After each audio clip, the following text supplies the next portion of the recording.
phòng khảo thí họ làm một cái khảo sát với các sinh viên, tức là họ làm khảo sát với sinh viên thì họ mới nhận thấy rằng là đến 70% sinh viên thích làm bài tiểu luận không thuyết trình. Chẳng biết lý do tại sao mà 70% sinh viên thích làm tiểu luận không thuyết trình ha. Có thể là do dễ chẳng hạn, hoặc có thể là không phải học bài, hoặc có thể là thầy cô chấm điểm dễ, chấm rất nhiều lý do, nhưng mà đại loại có 70% ha. Vì vậy nên nhà trường mới đưa ra một cái quyết định, đó là học kỳ này các em tiếp tục làm bài tiểu luận không thuyết trình giống như học kỳ trước vậy. Như vậy đây là tin vui hay tin buồn các em? Theo các em thích làm tiểu luận không thuyết trình hay là thi trắc nghiệm hơn? Buồn thầy ơi. Buồn à? Sao lại nhiều người 70% mà được khảo sát, sinh viên được khảo sát chọn cái phương án này các em ạ? Không biết là tại sao, có thể thầy nghĩ là có thể là điểm dễ hơn. Tại vì các bạn hiểu là nếu mà các bạn thi trắc nghiệm ấy thì rất khó để thay đổi điểm số. Lý do là chọn một trong 4 câu hỏi và câu trả lời A, B, C hoặc D, các bạn chọn sai cái là sai, đúng không ạ? Thầy cô mà muốn cứu các bạn, tăng điểm cho các bạn cũng bó tay, không thể nào thay đổi được điều đấy. Nhưng mà nếu mà các bạn làm bài tiểu luận ấy, không thuyết trình ấy, thì các bạn thấy là rất dễ để thầy cô có thể linh động thay đổi, tăng giảm điểm cho các bạn. Đó, cái đấy thì mà thầy cảm thấy rằng là hình như cái bài tiểu luận không thuyết trình đúng là điểm thầy cô trúng thoáng hơn, dễ hơn thì phải. Có thể đó là một trong những nguyên nhân khiến cho nhiều sinh viên mà lựa chọn cái phương án tiểu luận không thuyết trình 70% mà. Nên vì vậy nhà trường sẽ thực hiện cái hình thức thi là tiểu luận không thuyết trình. Đó là cái tin mới cho các em ha. Rồi các em có vấn đề gì mấy ngày hôm nay không? Tình hình dịch Covid của các em như thế nào? Ở Sài Gòn đã mở cửa, mọi người có thể đi đi lại lại rồi. Không biết là các em còn ở Sài Gòn không nhỉ? Hôm nay thì chúng ta sẽ học nốt cái nội dung của chương 3. Sau đó là chúng ta sẽ sang nội dung của chương 4.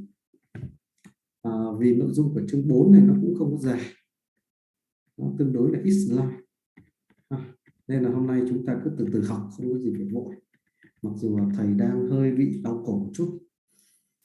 Hình như là thầy bị mắc cái chứng mà thoái hóa đốt sống cổ hay sao mà mấy ngày nay cổ rất là đau.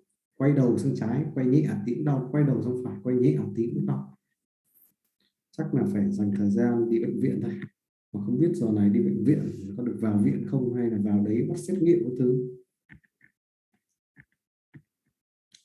Bây giờ chúng ta sẽ học tiếp cái phần nội dung của bữa hôm trước nhé. Okay, now I just divide some knowledge from the last lesson. The last lesson we already studied about CAPM model, how to calculate expected return and CAPM model. And we already studied about other models such as the arbitrage pricing model and multiple pricing model. So now we learn about multi-factor model of risk and return. This is a multi-factor model. The investor chose the exact number and identity of risk factor. Example, market return, GDP, expected inflation, interest rates, or other macroeconomic indicator such as unemployment rate, foreign exchange rates, or currency exchange rate. Okay, so you see here is the equation. It looks like a regression equation, and here is stock return of individual firm, and alpha I here is intercept of the regression. And in this square you see a lot of factor here because it is multiple factor. So you see here we include all the factor here, and as much as possible. And finally here is error term. Error term, what is this error term? Is just account for securities unsystematic risk.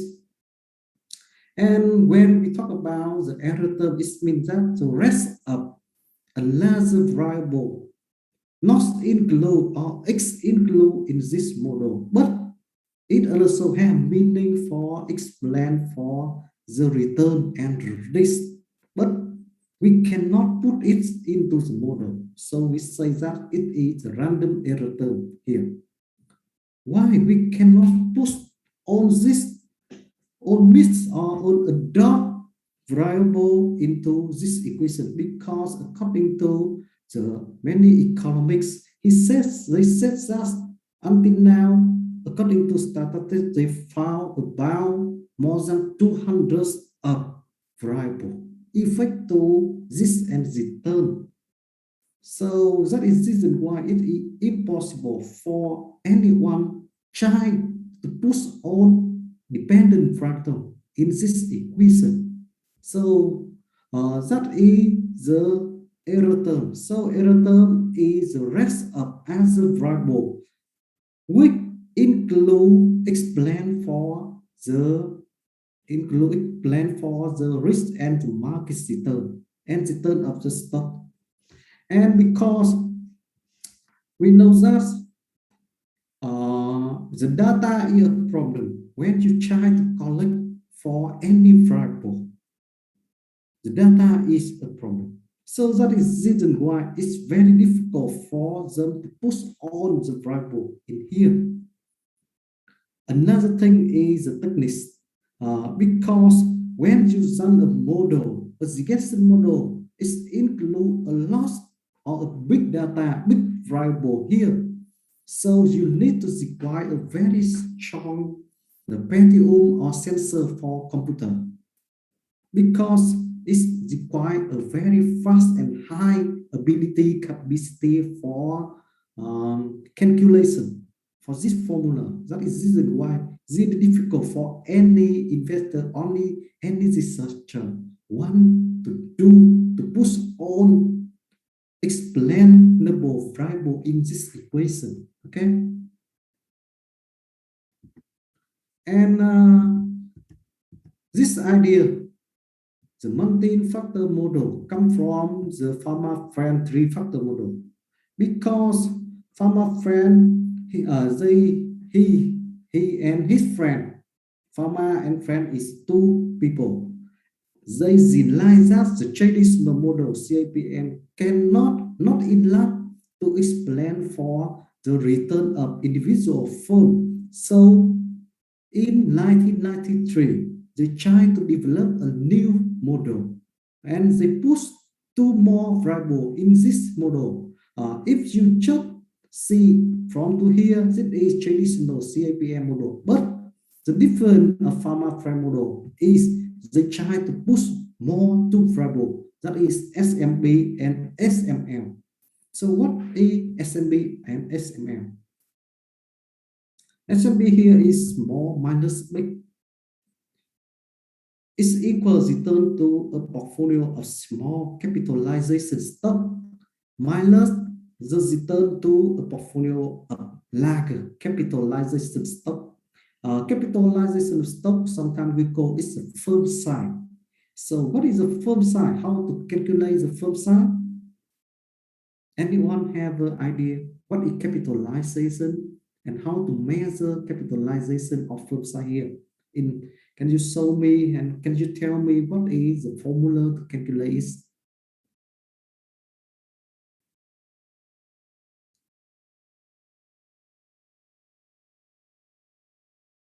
Any people have a comment here? What is capitalization or market value of firm size? So how calculate the capitalization? So from that, I will show you how to set up SME variable.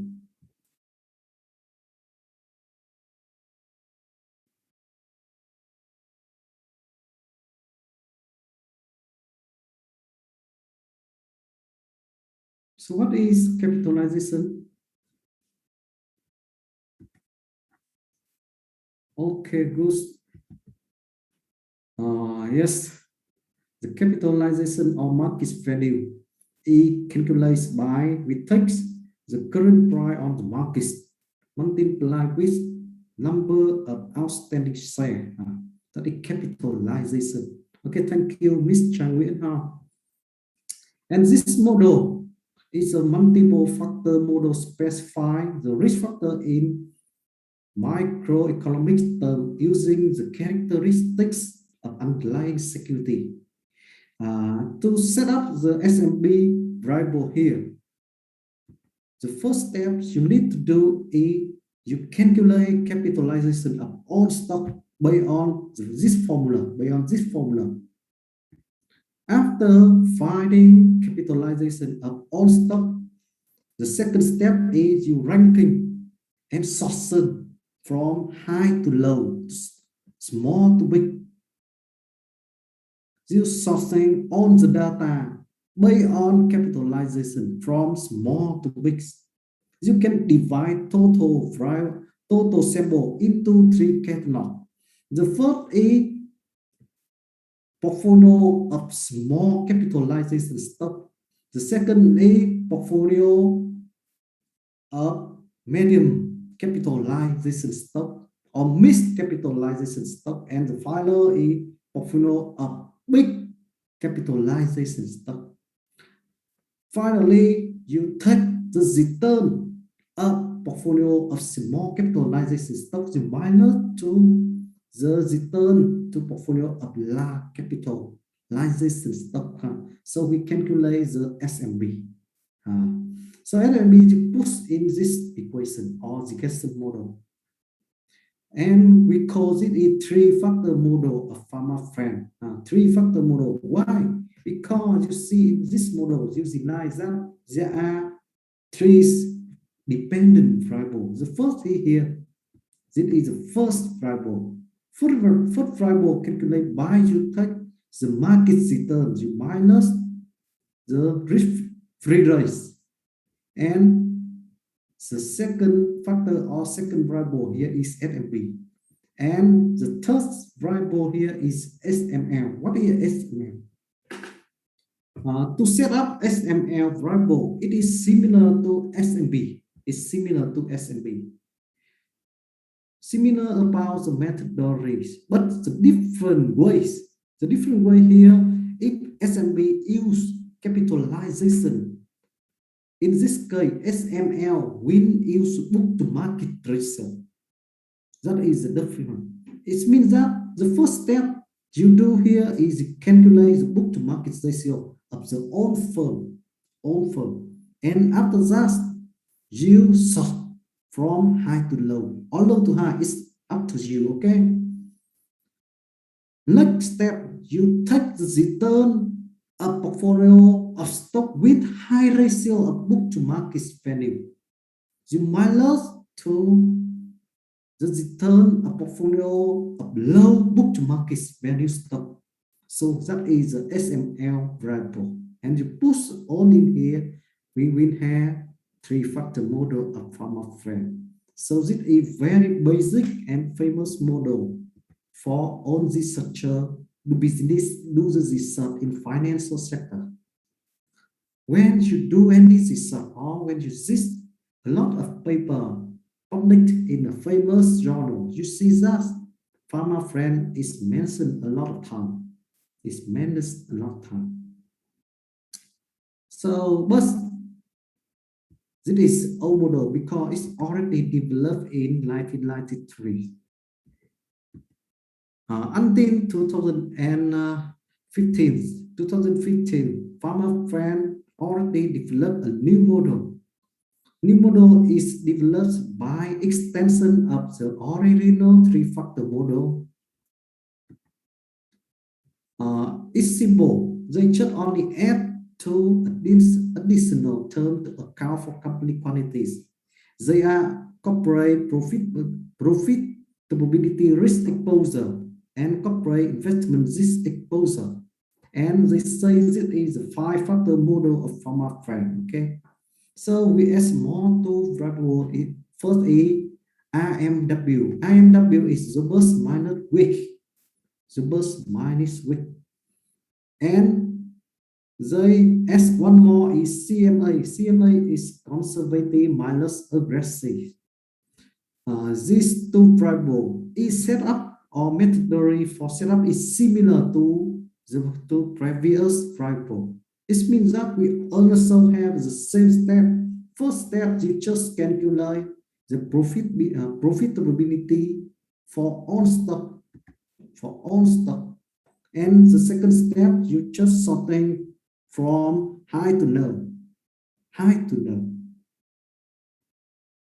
You divide into three categories: the highest profitability stock and the lowest profitability stock. You take highest profitability stock, you minus for low profitability stock, you will have this variable. Okay, but the question is, why Pharma Friend need to develop a 5-factor model based on the 3-factor model? Why don't they keep 3-factor model until now? They need to develop the new 5-factor model. Why? Because you see that the 3-factor model not enough to explain for all other variable effect to the return upon stock. That is the reason why they need more factor model. But problem here, how can we know which variable we should put into the equation? How can we know? To set up to find a suitable or matched variable put into equation, Pharma Friend had to do a lot of this stuff. He do all stuff related to many factor effect to individual stock return. But after all, the child, the variable which have highest R square in the Gaussian square model. What is R square? R square is a profit. R square here is raised to explain for the suitable of the model in explain for dependent variable. So R square is highest is the best. And the child do and repeat again many times. After all, they realize that this variable and this variable is really suitable and match all their criticism. And finally, they just choose to the variable for their equation, for their 5-factor model. And now we talk about CMA. CMA conservative minus aggressive is calculated by take the return to portfolio of stock of low investment firm. This variable depends on the investment of the firm or low total assets growth minus the return to a portfolio of stock in companies with their best growth in total assets. So you see that's all the methodology for set up the variable is the same. But the different thing here is for IMW here is profitability, and for CMA here is investment firm or growth in total assets. But the equation is the same. So you remember that the traditional model is CAPM. And the next generation model is 3-factor model of Pharma Friend. And now we have a 5-factor model of Pharma Friend was developed by 2015. Nào. Ok, đến đây các em có câu hỏi gì không?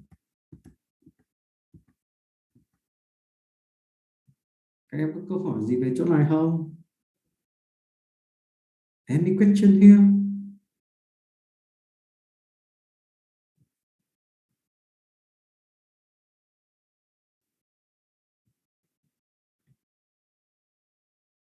Các bạn có câu hỏi gì đây không?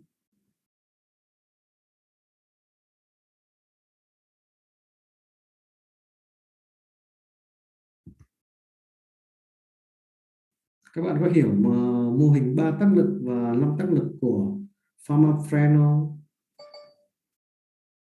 Gì kêu ta?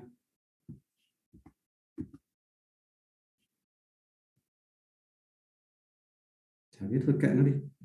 Sao các bạn có hiểu mô hình 3 tác lực và 5 tác lực của Pharma Friend không?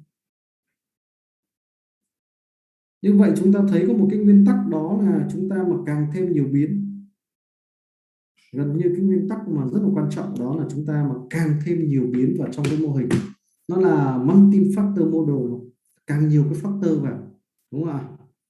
Càng nhiều factor thì cái ý nghĩa giải thích của mô hình sẽ càng tăng lên, hiển nhiên là như vậy ha, đúng không ạ? Tại vì chúng ta thấy rằng là có rất nhiều cái yếu tố ảnh hưởng đến cái gì, đến cái mà jitter của một cái cổ phiếu, của individual stock ha.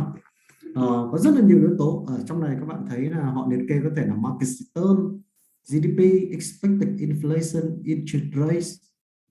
Nhưng mà trong thực tế chúng ta còn nhiều hơn cả những cái gì mà họ liệt kê, và các nhà khoa học họ mới thấy rằng là có khoảng hơn 200 cơ, tất cả hơn những 200 cái biến, nhiều lắm, ở đây mới chỉ kể có vài cái thôi, còn trong thực tế nó có thể có đến 200 cái biến ảnh hưởng đến return của một cổ phiếu, nhiều lắm ha. Và về mặt nguyên tắc, khi mà chúng ta càng ném nhiều biến vào thì cái mức độ giải thích của cái mô hình càng có ý nghĩa, đúng không ạ? Khi mà các em càng ném thêm các biến vào nữa thì các bạn sẽ thấy một điều, đó là cái A square của cái mô hình này sẽ càng cao, cái ý nghĩa giải thích của nó càng lớn. A square càng cao. Nhưng mà tại sao Pharma Friend lại chọn những cái này? Tại sao Pharma Friend lại chọn S&P 200 low or AMW CMA? Why? Tại sao ạ? Theo các bạn tại sao? Các bạn có ai giải thích được tại sao mà Pharma Friend lại chọn cái mô hình của ông ấy là những cái biến này không? Các bạn thấy nhá, lúc đầu cái mô hình này ấy, nếu mà các bạn bỏ hai cái này đi thì nó là CAPM model, đúng không ạ? Sau đó là Pharma Friend ép thêm hai cái biến này vào thì nó thành mô hình 3 tác lực. Sau này mô hình 3 tác lực giải thích chưa đủ ý nghĩa của lợi nhuận, ông ấy thêm vào hai cái biến nữa, đây hai biến cũ, đây thêm hai biến mới, thành mô hình 5 tác lực, 1 2 3 4 5. Nhưng mà quan trọng là tại sao ông lại thêm những cái biến này vào? Tại sao các em có ai hiểu tại sao không?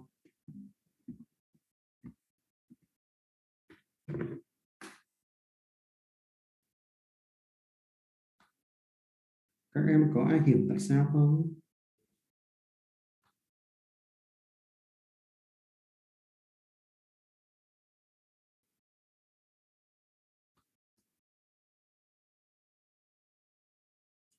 Không ai giải thích được cho thầy à?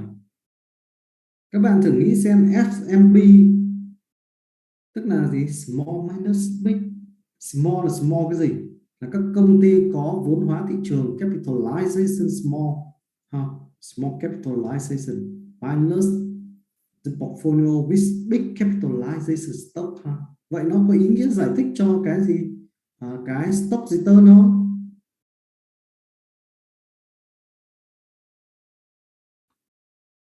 Có không các em?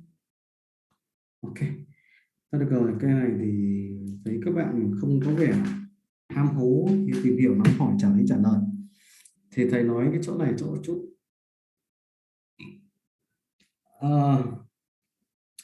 Cái mô hình Pharma Friend này là một trong những cái mô hình mà tương đối là phổ biến nhá, nó rất là phổ biến.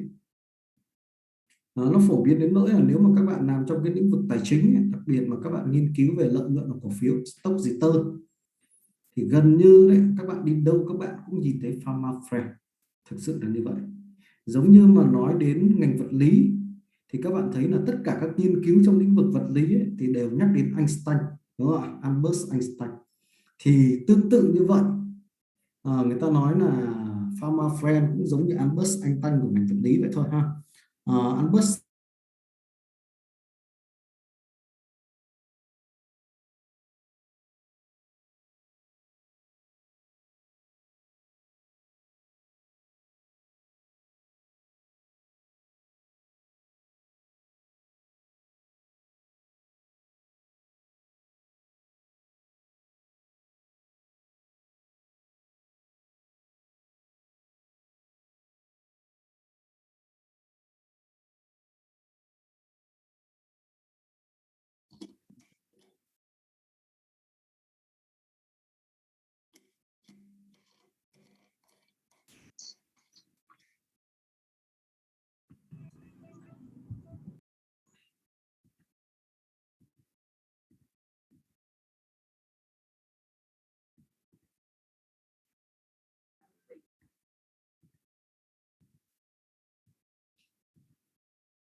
Ok, sorry các em, đang nói dở thì bị out, lý do là cái phần mềm Zoom của chúng ta hết 40 phút.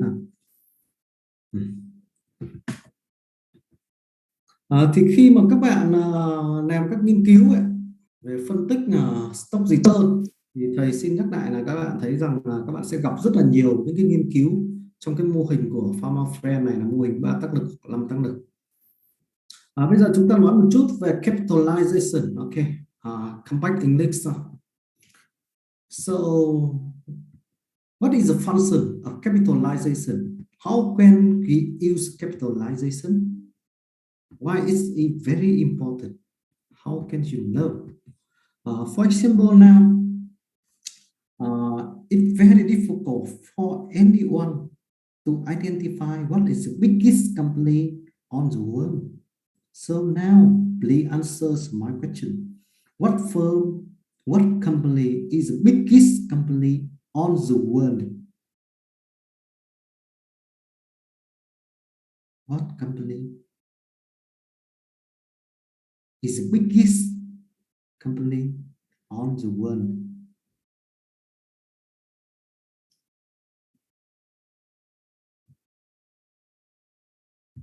Công ty nào các em? Công ty nào được coi là công ty lớn nhất trên thế giới bây giờ?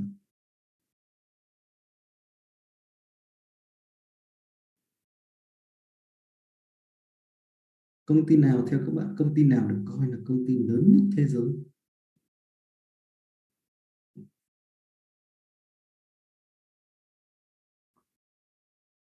Và giới đầu tư họ dựa vào đâu, họ căn cứ vào đâu để họ nhận ra một cái công ty được coi là lớn nhất trên thế giới các em?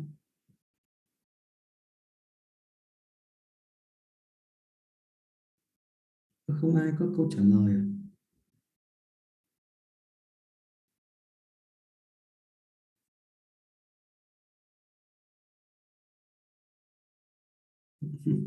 Walmart. Ok, cảm ơn bạn Trang Nguyễn. Dựa vào doanh thu, bạn Lan Vi bạn nói là dựa vào doanh thu.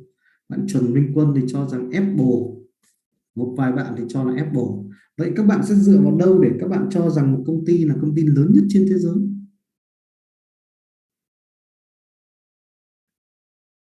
Bạn dựa vào đâu?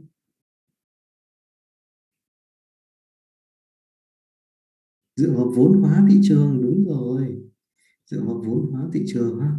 Vì vậy các bạn thấy rằng là lúc thì cái công ty này là công ty lớn nhất thế giới, nhưng cuối cùng đến lúc công ty khác là công ty lớn nhất thế giới, đúng không ạ? Tại vì vốn hóa thị trường thì được tính bằng công thức là giá nhân với cả số lượng cổ phiếu đang lưu hành. Vì vậy đấy, vốn hóa thị trường là một trong những nhân tố quan trọng ảnh hưởng đến stock return ha. Đó là lý do tại sao cái S&P này lại được tính dựa trên cái vốn hóa thị trường.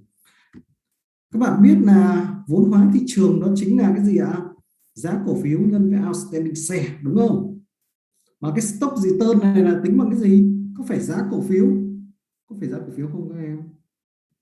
Stock return được tính là gì? Chính là giá cổ phiếu trừ đi đấy, các bạn nhớ không? Nhớ hôm trước thầy tính cái mà return dựa trên cái giá cổ phiếu không? Bằng file Excel không? Các em có nhớ không?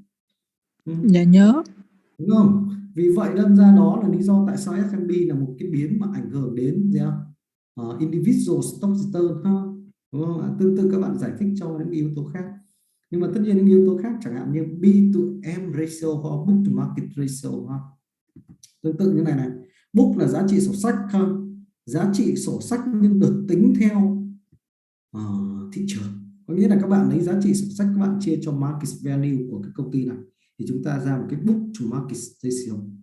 Và tất nhiên là ý nghĩa của nó cũng rất là lớn trong cái việc giải thích vốn hóa thị trường ha. Giải thích cái việc mà stock return ha. Đó ha. Rồi còn các biến khác đây các bạn thấy vào, nói chung là đây là những biến mà quan trọng nhất là khi mà các bạn ấn những cái biến này vào để các bạn đo lường xem cái lợi nhuận của cổ phiếu trong tương lai, hoặc các bạn dự báo giá cổ phiếu trong tương lai. Các bạn ấn những cái biến này vào thì nó có ý nghĩa rất lớn trong cái việc giải thích cho cái biến này, tại vì cái hàm của nó đấy nó tạo ra một cái biến tạo ra một cái giá trị là A square rất là lớn ha. Cái R bình phương ấy, trong cái kinh tế lượng của các bạn ha. Rồi như vậy đến đây tạm thời chắc là các bạn có câu hỏi gì cho cái chương này không? Any question here?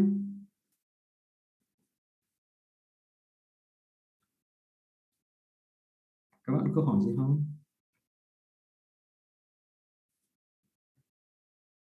Rồi, nếu các bạn không có câu hỏi gì, chúng ta sang phần mới. Okay, we come to chapter 4. Chapter 4. This chapter about efficient market hypothesis.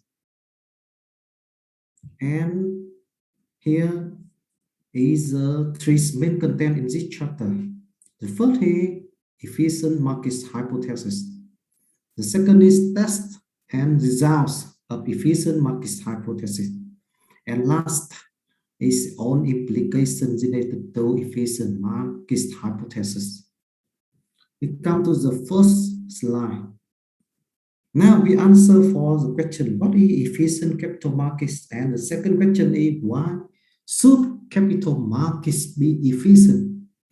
Next question is on the latest efficient markets hypothesis. And the finally, we check under three forms of market efficiency. Okay.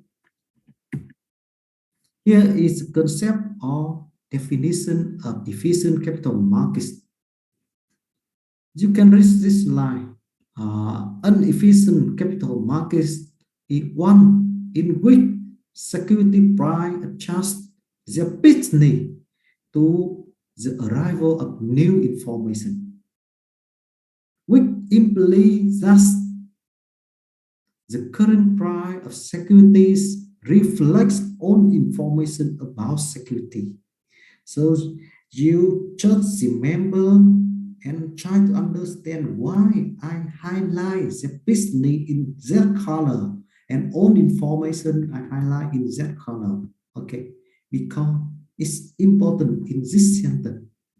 Remember, security adjusts rapidly, not slowly. Rapidly, not slowly, and it reflects on information, on kind of information, include macroeconomic information and microeconomic information. So we say it's on information. Okay, it's include lost outside, but also inside information of the firm. Outside here, outside information is all information effect from outside to the firm. Inside information effect to the firm revenue or firm profits. Here, for example, the products or the firm policy or advertising policy or selling campaign, something like this. Okay, so we say it's all information about security. And here is three sets of assumption implies an efficient capital markets. The first assumption here, a larger number of competing profits maximizing participants analyze and value securities independently of the other. What do you understand this sentence? What do you understand? It means that on the markets there are a lot of investors, and all the investors have an ambition to maximize their profits.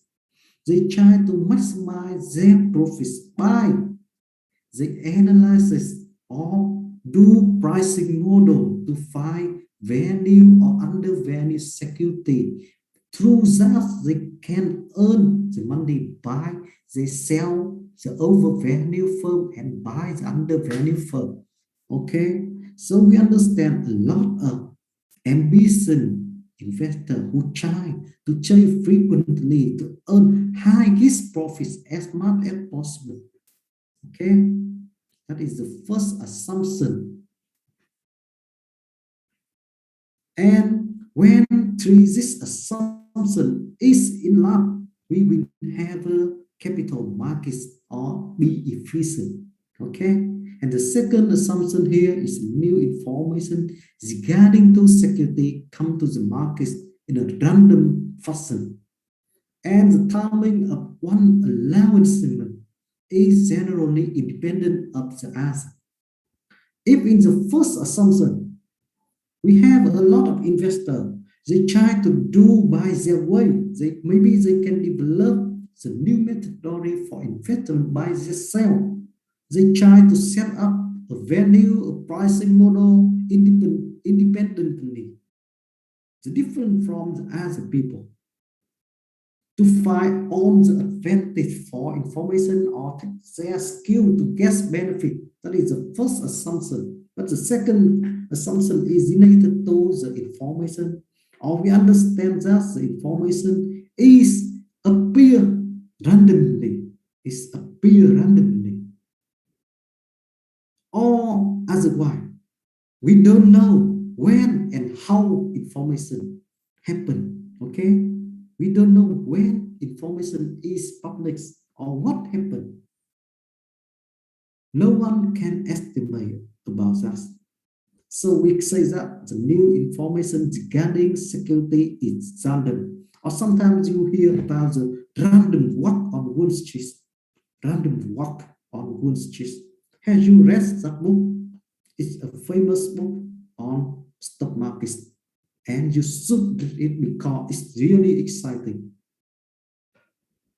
And the timing of one allowance is independent of other.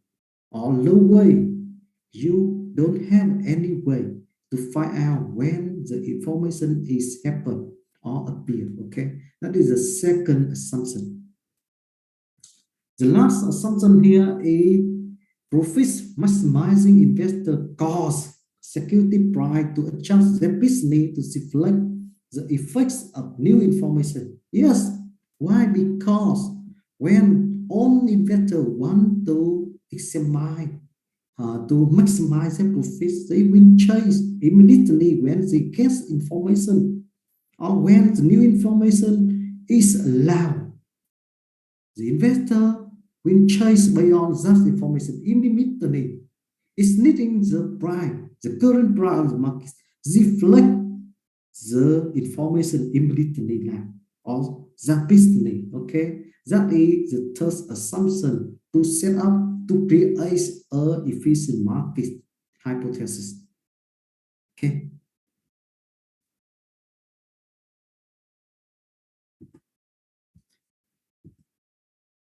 When the three assumptions of efficient capital market come to the rails, we will have some result or conclusion.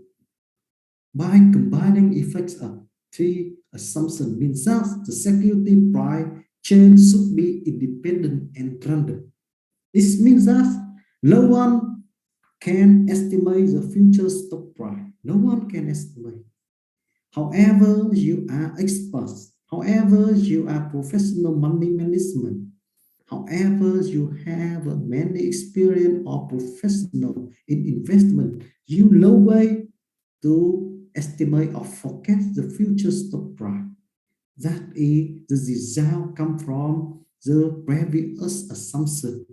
And the second result here is security price that prevail as any time should be unbiased reflection of all currently available information. It means that all the time,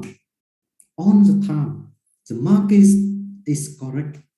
The market is always correct. Only investor in one.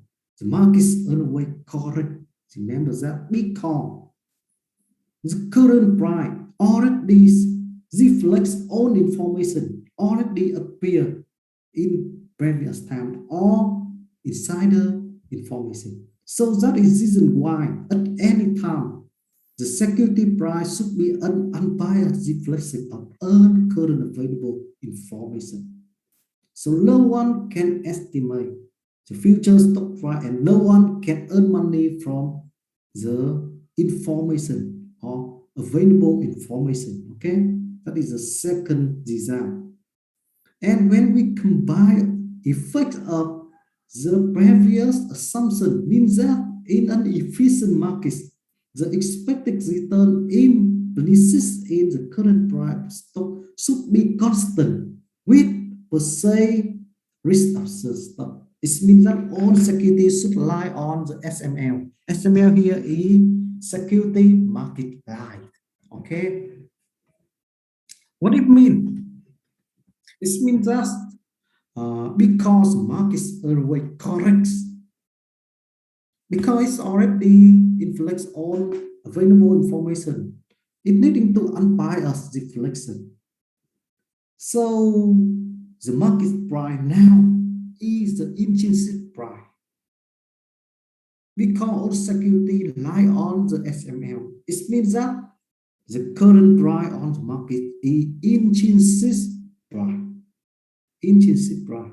It means always at any time the market price now is the correct price. Always exists the correct price. Low way for undervalue or overvalue. Okay? Do you understand me? Now we come to the alternating efficient market hypothesis. Because when efficient market hypothesis leading to random walk hypothesis, the change in security price occurs randomly. And the fair game model. What is a fair game model? Fair game model is current market price reflect on available information about security. And the expected return based on this price is consistent with its risk. This means that how many percent you ready to suffer risk. That is the percent you will gain for the return. It's the same, it's equal, very equality, okay? We say the fair game model, And efficient markets hypothesis. Beyond this hypothesis, we can divide into 3 sub-hypotheses, depend on the information sets involved. The first here is a weak form of efficient markets hypothesis. The second is semi-strong form of efficient markets hypothesis. And the final or last here is strong form efficient markets hypothesis. So remember we have 3 types of efficient markets hypothesis. The first is weak form, the second semi-strong form, and third is strong form, okay? Weak form, semi-strong, and strong, okay? Now, here you see that's weak form, efficient markets. 3 forms of market efficiency. Now we try to understand exactly what is weak form, what is semi-strong, what is strong form, and how can apply it, how can measure it, how can test it. Especially how can you define Vietnam is stock market? It belong to weak form or belong to strong form or belong to semi-strong form. Now we know. Now we study how to know that. The first here is a weak form efficient market hypothesis.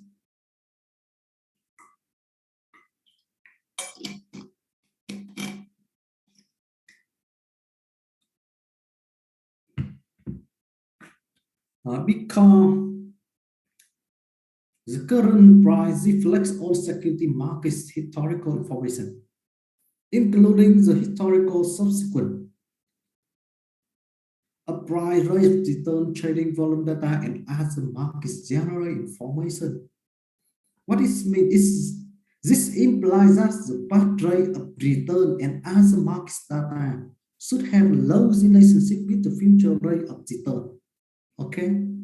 Or we can understand with the historical data or the data you already collect in the past, you cannot use the historical data to estimate the future stock return.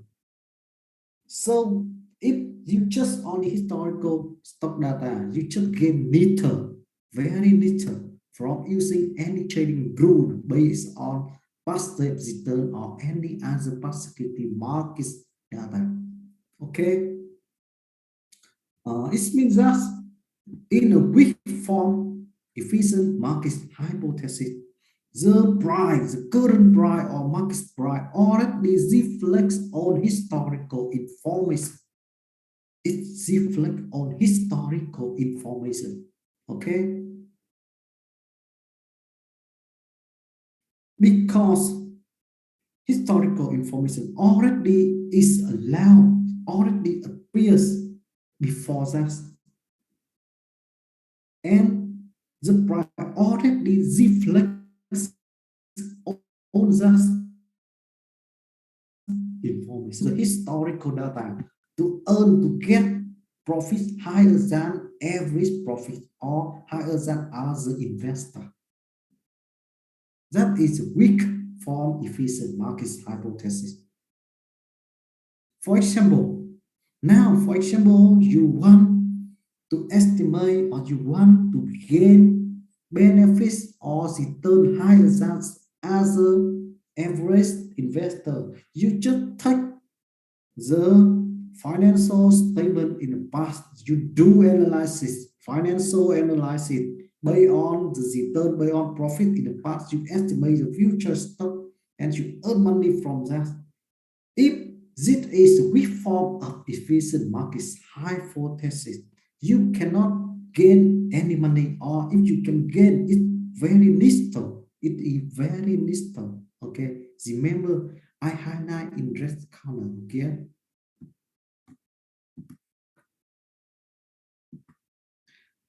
Next, we come to semi-strong form efficient market hypothesis. The current security price reflects on public information, including markets and non-market information. It implies that decision based on new information after it's public should not lead to above average and risk-adjusted profits from those transactions. Or is such the price reflect on public information? So how can you know? How can you understand this line? How can you understand this line? It means that when information is published, immediately after it's published, the stock price on the market reflect immediately to that information, and you have just that information. You cannot earn return higher than above average return. Okay. For example, today I read the newspaper or I watch news on the TV.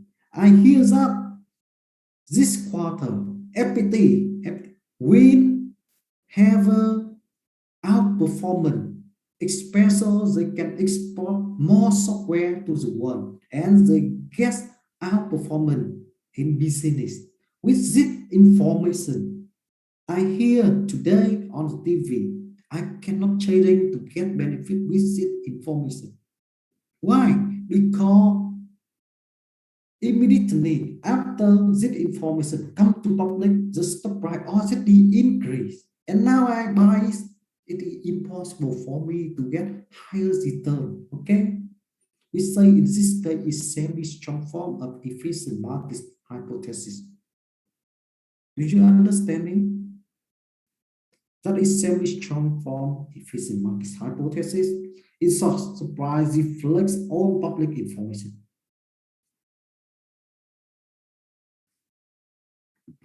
Now we come to strong form efficient market. Strong form here, sometimes we say it is perfect market. Perfect market. It means that stock price fully reflect all information from public and private information. Private information here maybe include insider information. Why? Because you know that all stock listed on stock markets, all firms listed on stock markets, they have a CEO or director of that firm, and CEO and director or supervisor manager in that firm will have more information or have advantage of information in advance. They can trade based on their benefits. But in strong form efficient market hypothesis, stock price fully reflect all information from public and private information. So it leading to low way for insider trading, or it is impossible for any manager, CEO or director can gain profits by trading based on their private information. That is a perfect market or strong form of efficient market hypothesis. Okay? You can see the second sentence here. This implies that no group of investors should be able to consistently derive above average and risk-adjusted rates of return. Okay? No way. And this assumption, the perfect market in which all information is cost-free and available to everyone at the same time. It means that the cost is free. This is an assumption. A perfect market is cost is free. And everyone have ability to approach the market. However, that is outside investor or inside investor. But everyone can approach the information at the same time. Remember that. So that is the reason why the CEO and insider investor don't have ability to trading based on their insider information, because in this case low private information or private information also can become publicly. Okay, in short, price reflect on public and private information.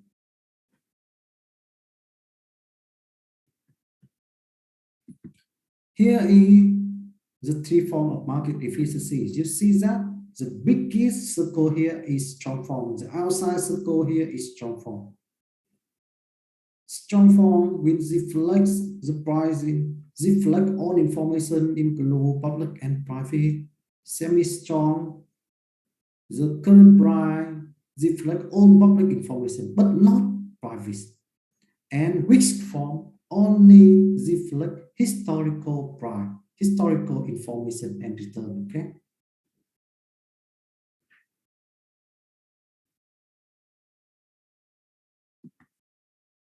And now we need to do test and result of efficient markets hypothesis.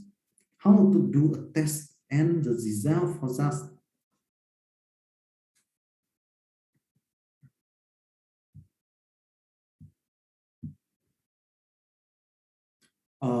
Most of people already done to try to answer for question now. Which markets is efficient and which markets is not efficient? So like mostly hypothesis in finance and economics, the evidence on the efficient markets hypothesis is mixed. Of course, it means that there are many conflicts conclusions. Some studies say that they support for hypothesis, but other paper or other research indicates that the capital markets are efficient, are not efficient, or they are provide evidence says that the markets are inefficient.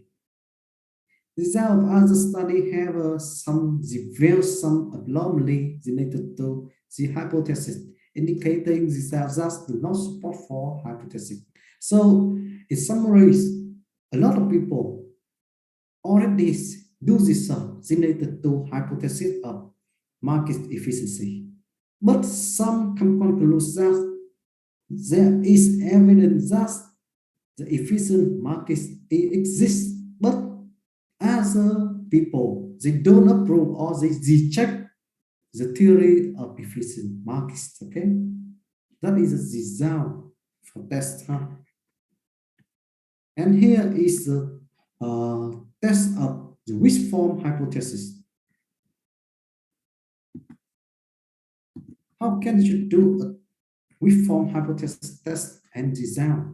You can do by you do a statistical test of independence between rate of return. For example, you test the return rate on day t correlates with the return on the day t minus 1 or t minus 2 or t minus 3. This means that you just observe or examine the return rate of the t day or day t minus 1, day t minus 2 or day t minus 3. You just examine or observer coordination between all this day. Okay, and this return result for trading rules just make investment decision based on past market information related to the result from a simple buy and hold policy. For example, in the case of when you use the historical data, based on the historical data, you buy a firm and you hold it for a long time, you get profits higher than average return of other investors. It means that this is not a wish form of hypothesis. Why?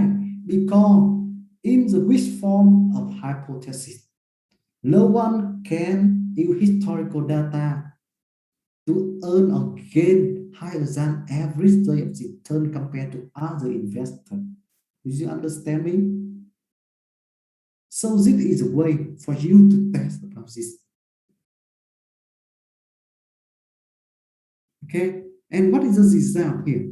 The result here, all the other results tend to support for hypothesis, and the more this study gets doubt on it, it means that in the past, a long time ago,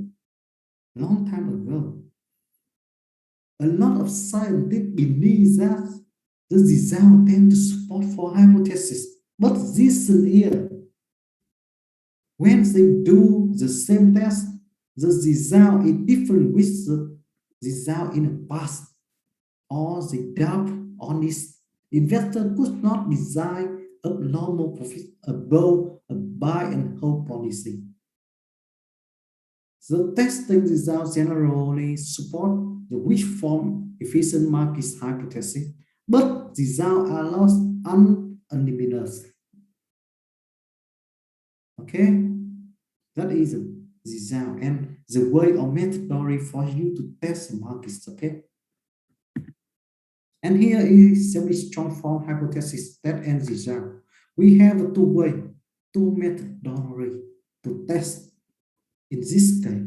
The first here, study to predict the future rate of return using available public information beyond poor market information considered in the wish form test.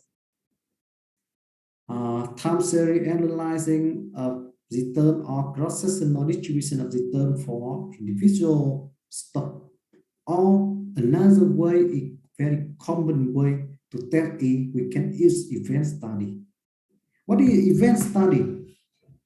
Event study is mean we do this based on the exact or actual study, actual event. For example, event is kind of information happens suddenly or randomly on the market.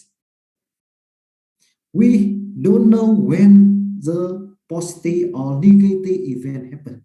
Remember that because it happen or appear randomly. When we use the positive event to test the semi-strong form hypothesis, it means that we just observe the rate of return before and post of the event study. For example, when the COVID pandemic it come to severely and the government try to don't allow for the people go outside for shopping or travel or communicating with other people, he is still degree 16. Remember that?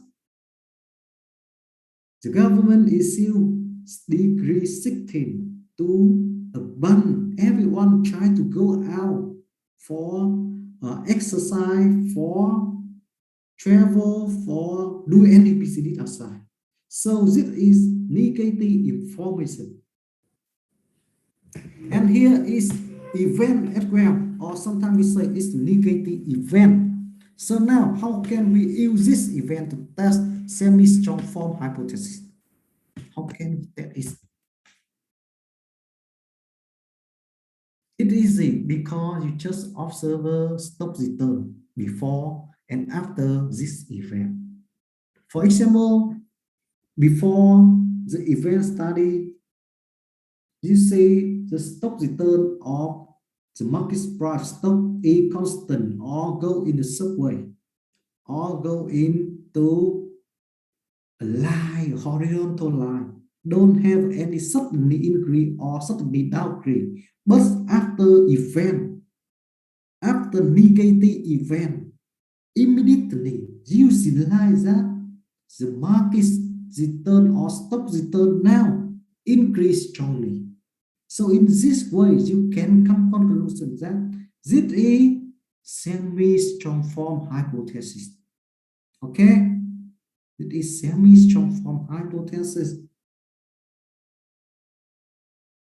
But because it is semi-strong form hypothesis, you cannot use the information related to degree 16 to earn money, because immediately after this information come to public, the stock price increase immediately. So no way for you to earn or to gain any profit from this information. Okay, we say that's event study. This study tests whether it's possible to invest in a security after public allowance of significant event. Okay, and security price should adjust rapidly such that it would not be possible for investor to experience superior risk-adjusted return by investing after public allowance and paying normal transaction costs.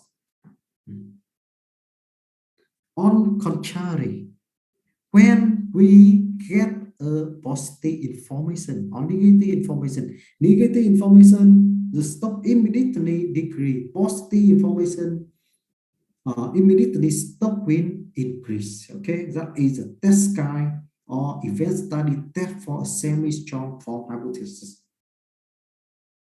Okay.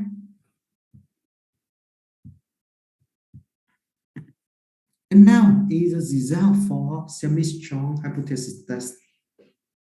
This is Eliza's evidence from test of semi-strong efficient market hypothesis. Here is mixed. What is the mixed? Mixed, it means there are many different opinions or conclusions.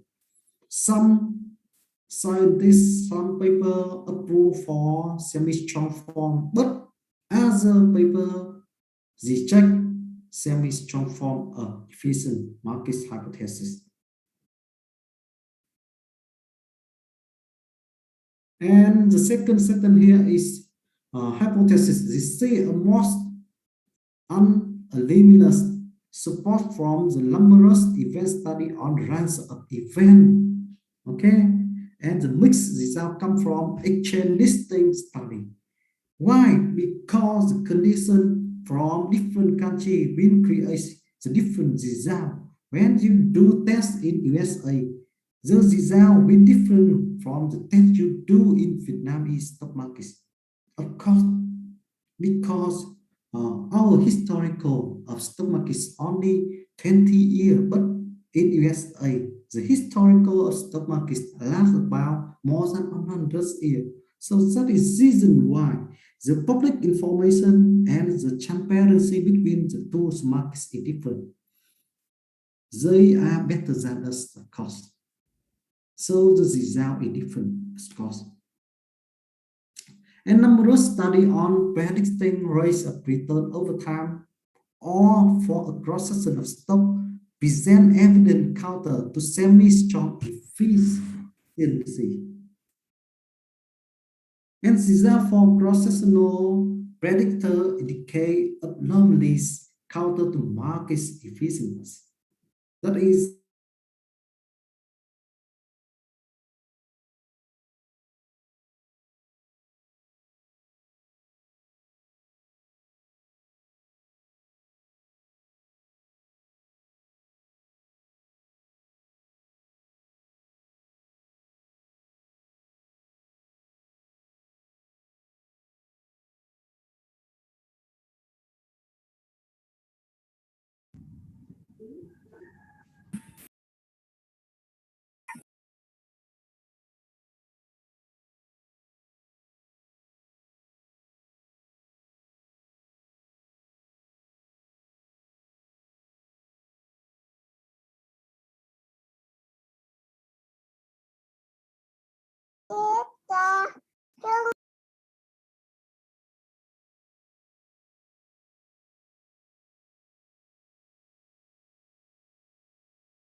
Okay, sorry. We are out of time. So you need to log in, okay?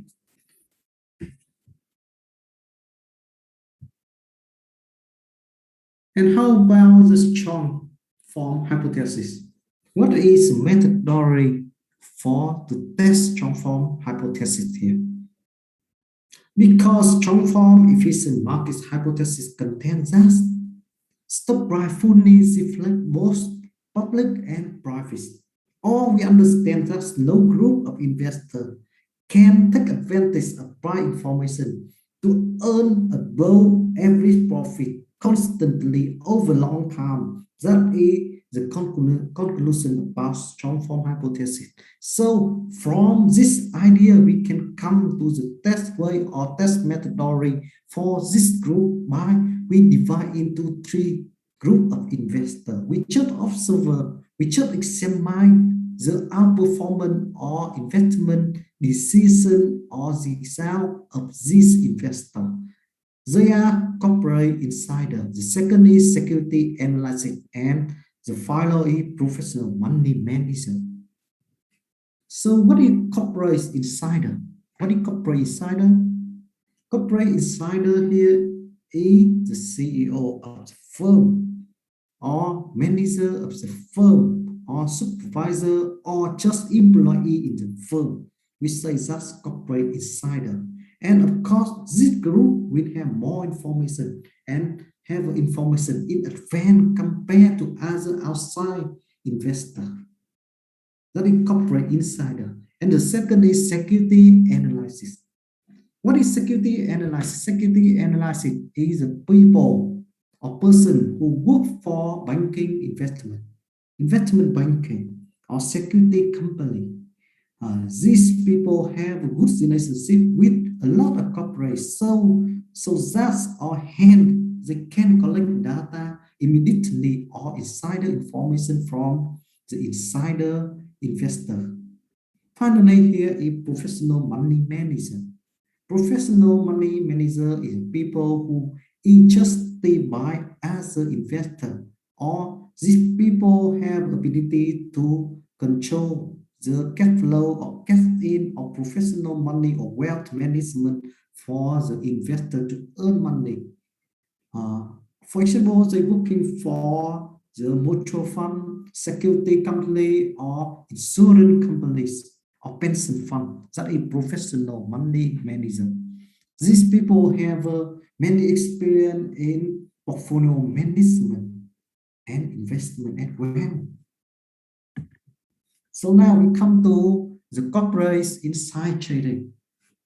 We understand that corporate insight include major corporate officer, directors, owner of more than 10% of any equity class of security. Or when you own higher than 10%, it means that you are a big shareholder.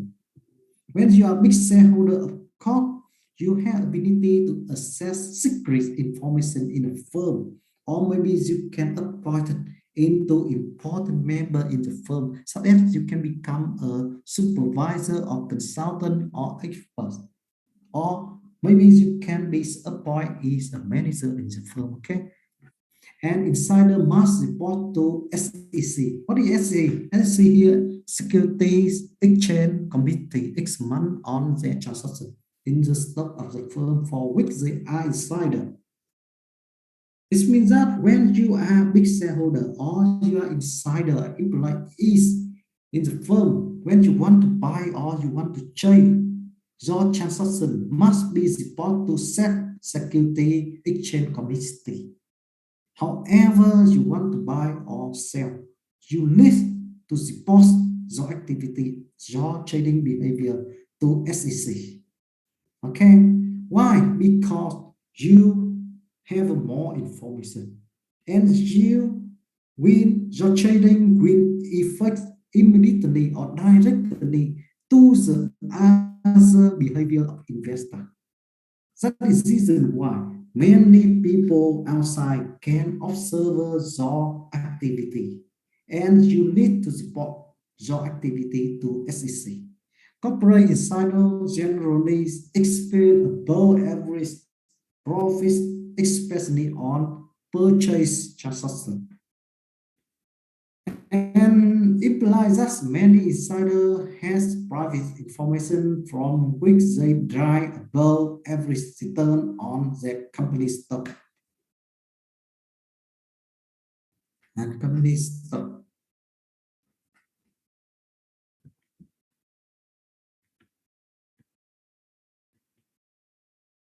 So, for example, how can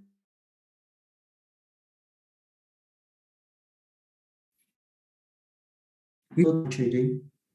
How can we test?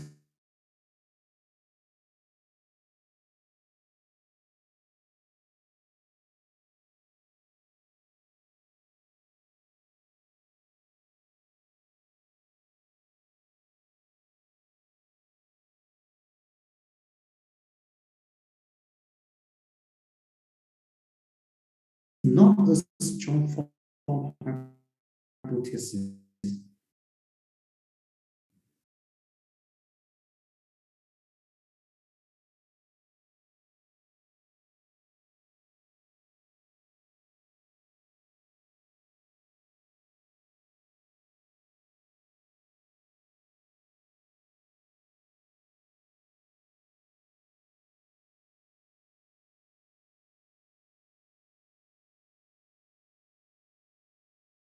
Up there because some people when they see information from security analysis and security analysis will affect directly to as an investor based on their consultant, based on the report in public.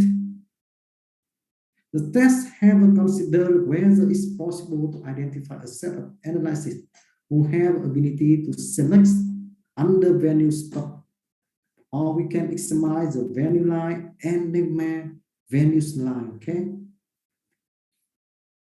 The analysis involves determining whether after a stock selection by an analysis, it must know a significant abnormal return available to those who follow their recommendation. Yeah, that is the way. We just see performance. Is enough information for us to test strong form hypothesis, because you know that on Vietnam stock market we have a behavior called herd behavior. Herd behavior it means that the people will have a tend to follow a crowd. Have a tend to follow a crowd. For example, you see that a lot of investors to buy stock markets. The individual investor also follows them. We say that is herd behavior. And if you spend value lines and this map, this line is public finance information on about 1,700 stock, and the box include time range from 1 down to 5. What is the one? One here is the outperformance the markets or outperforming firm. And the firm rank 5 here is the underperformance to the markets. The change in ranking result is a fast price adjustment. It is not possible to design abnormal return from the alignment after considering pre-2006 transaction cost. Yeah. It is semi-strong form hypothesis. It is the same way the event study, because you see that when the change in ranking result in a fast price adjustment. For example, one firm now I stand at ranking 5, but next year I will downgrade into the 1. I upgrade into the 1. So this information appear on the market. Immediately, the price adjustment happen. So the changing in ranking result in a fast price adjustment is possible. It's not possible for anyone to derive abnormal return from the allowance after considering pre-2006 transaction cost. That is the way. And the strongest evidence regarding not being able to use this information is just vanilla century fund with concentrates on investing in ranks one stock have typically underperformed the market. Okay, here are the analysis recommendation. Analysis recommendation because the task of analysis is to do this, they find information, they do pricing model, they calculate the intrinsic value of the firm. That is the task of analysis. And finally, they come to report and publish the report to the markets or the consulting for the outside or individual investors. That is the task of analysis. So there is evidence in favor of existence of superior analysis who appear in post-private information. So this means that we have evidence to know that the analysis have ability to approach private information and they can earn from such information. Analysis appear to have both market timing and stock picking ability. Yes, if the analysis have ability in implementing market timing or the good in picking ability of stock or outperformance stock, it means that it is not strong form hypothesis. And consensus recommendation do not constant incremental information, but change in consensus recommendation are useful. Okay.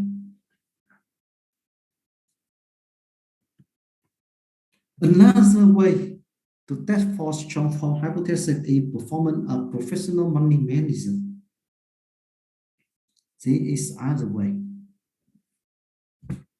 Okay. Thầy chút thầy uống nước cái đã khát quá.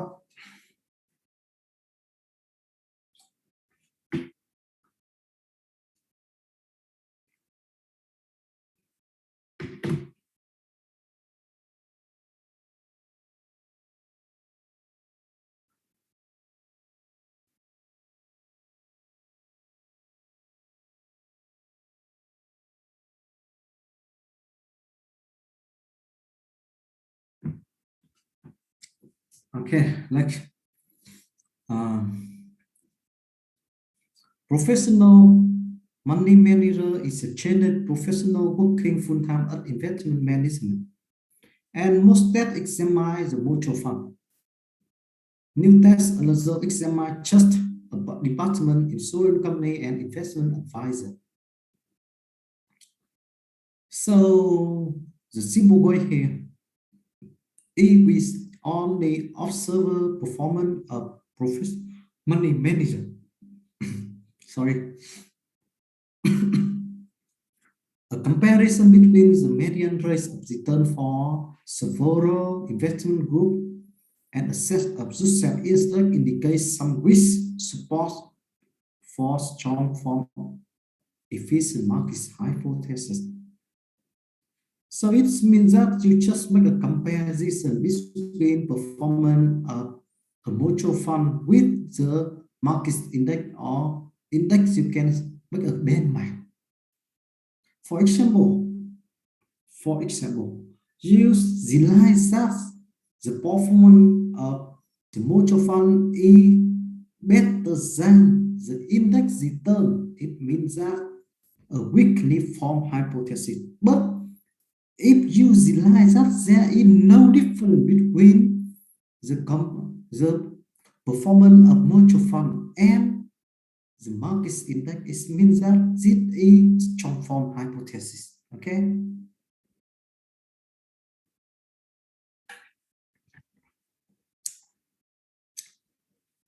Now we come to a conclusion regarding to strong form efficient market hypothesis. Tests of strong form efficient market hypothesis have generate mixed results. Results for corporate insider did not support hypothesis. Results for value line ranking have changed over time and currently tend towards support for efficient market hypothesis. Individual analysis, recommendation, and change in overall consensus estimates seem to constant significant information. Historical performance by professional money manager provides support for strong form efficient market hypothesis. That is all the result we collect from previous paper. And because money managers are similar to the most investors who do not have access to inside information, these results are more relevant to hypothesis. Therefore, there is positive support for strong form efficient market hypothesis and apply to most investors. Okay, here is conclusion. But remember that this conclusion, it comes from many markets. So that is the reason why on the X markets or individual markets, you need to do again about the strong form. When you do a wrong, you will come to wrong investment decision. For example, when you realize that this market is strong form hypothesis, but in the end of the day, it is just weak form hypothesis. You apply wrong investment strategy. That is the reason why it is the best way to identify whether this market is strong or belong to which form hypothesis. Okay.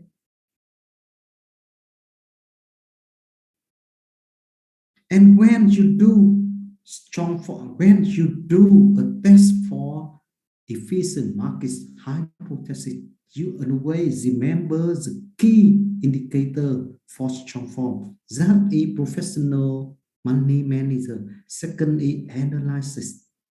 And the final is insider trading. Okay. Let's take an example for you. For example, now I am director of Cortical. For example, I am director of Cortical. And I have ability to access information before other people. For example, now I believe that I don't believe. I decide that the next month the financial statement of Cortical will be outperforming.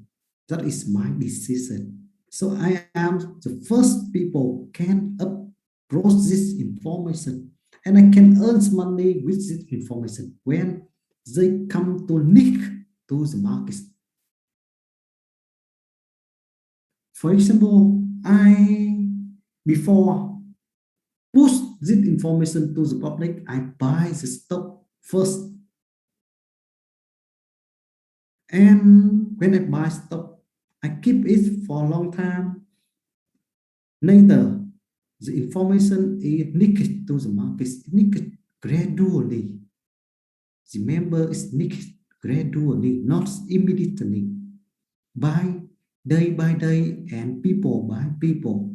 For example, tomorrow, other employee in Cortical group will know information and they will buy more. When they buy more, the market stock on the market will increase. And I am director. I already buy before, so I can get money. Okay? And later, this information continue leak to the market. For example, employee of Cortical provides this information to their relative, and their relative buys more stock on the market. Of course, the price of this stock increase more.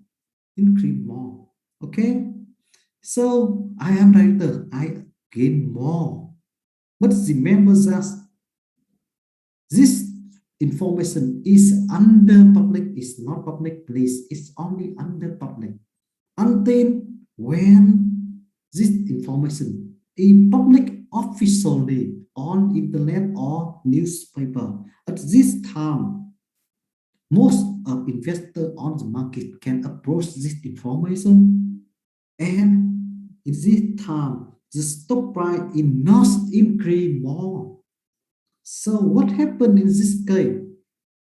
Please answer my question. In this case, this is strong form hypothesis or semi strong form hypothesis or weakly strong form hypothesis? What is this case? What is this case?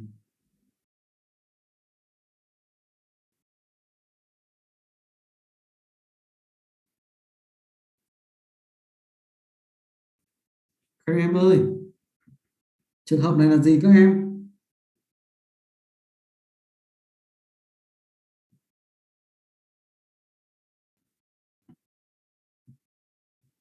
Cái ví dụ thầy vừa nói các em đó là trường hợp gì? Why is weak form? Em có thể giải thích dùng thầy bằng tiếng Việt không? Minh Trang.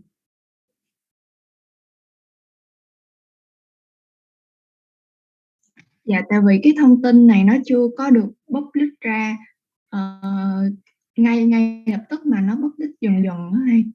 Nó dò dỉ dần dần ra bên ngoài thị trường. Nhưng mà tại sao nó là weak form?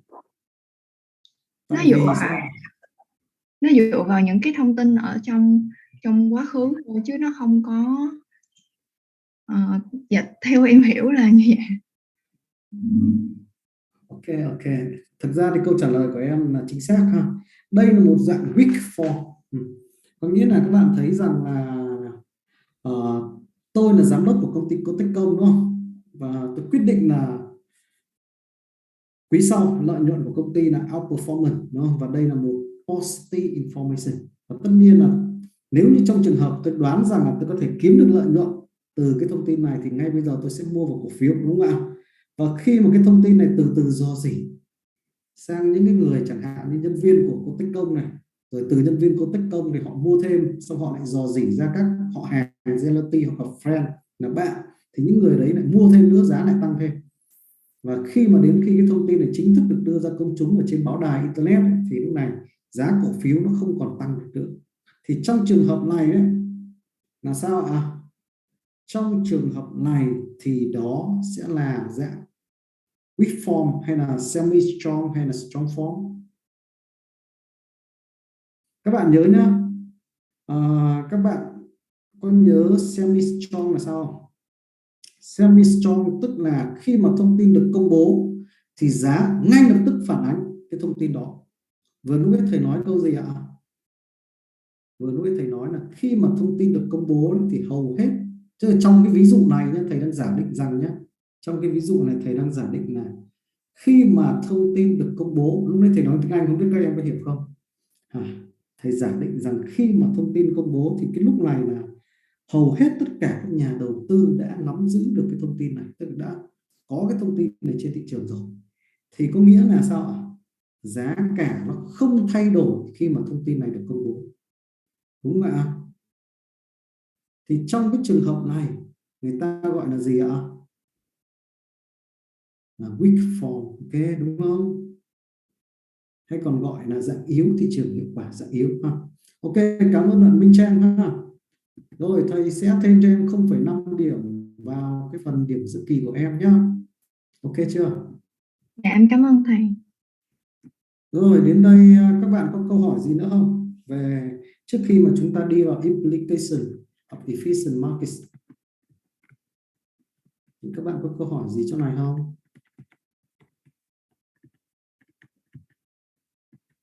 Tại sao chúng ta lại cần phải test cái mà thị trường hiệu quả dạng nào?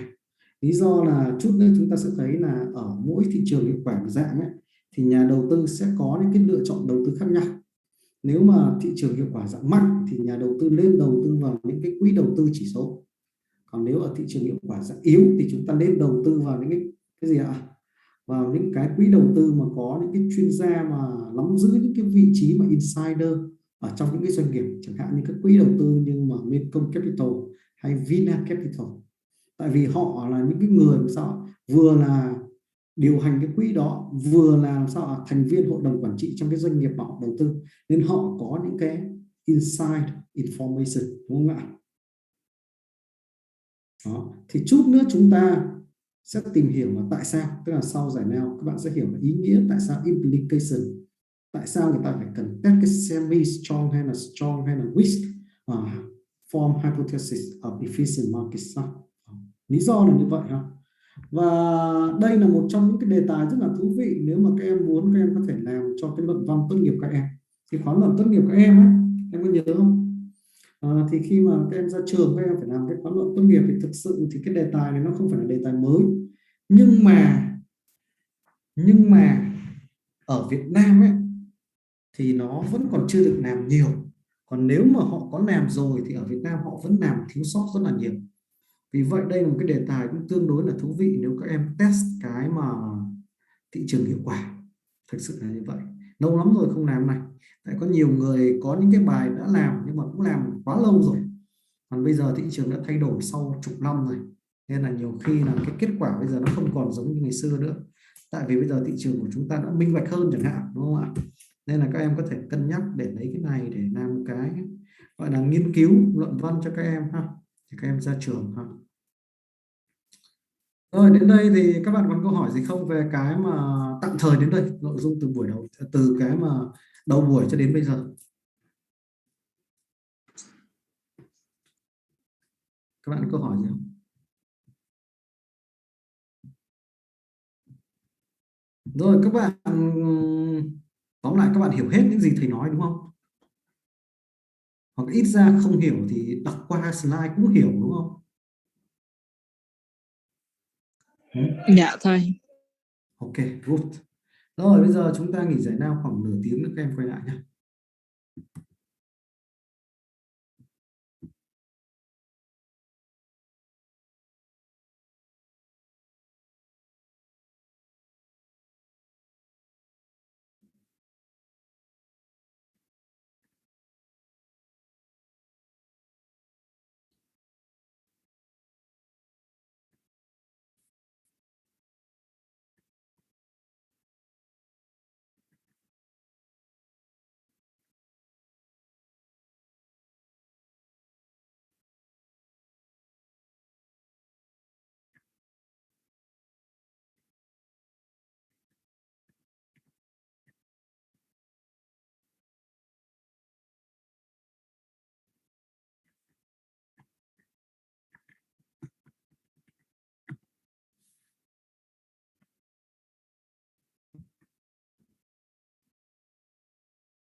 Ok, chúng ta tiếp tục nha các em.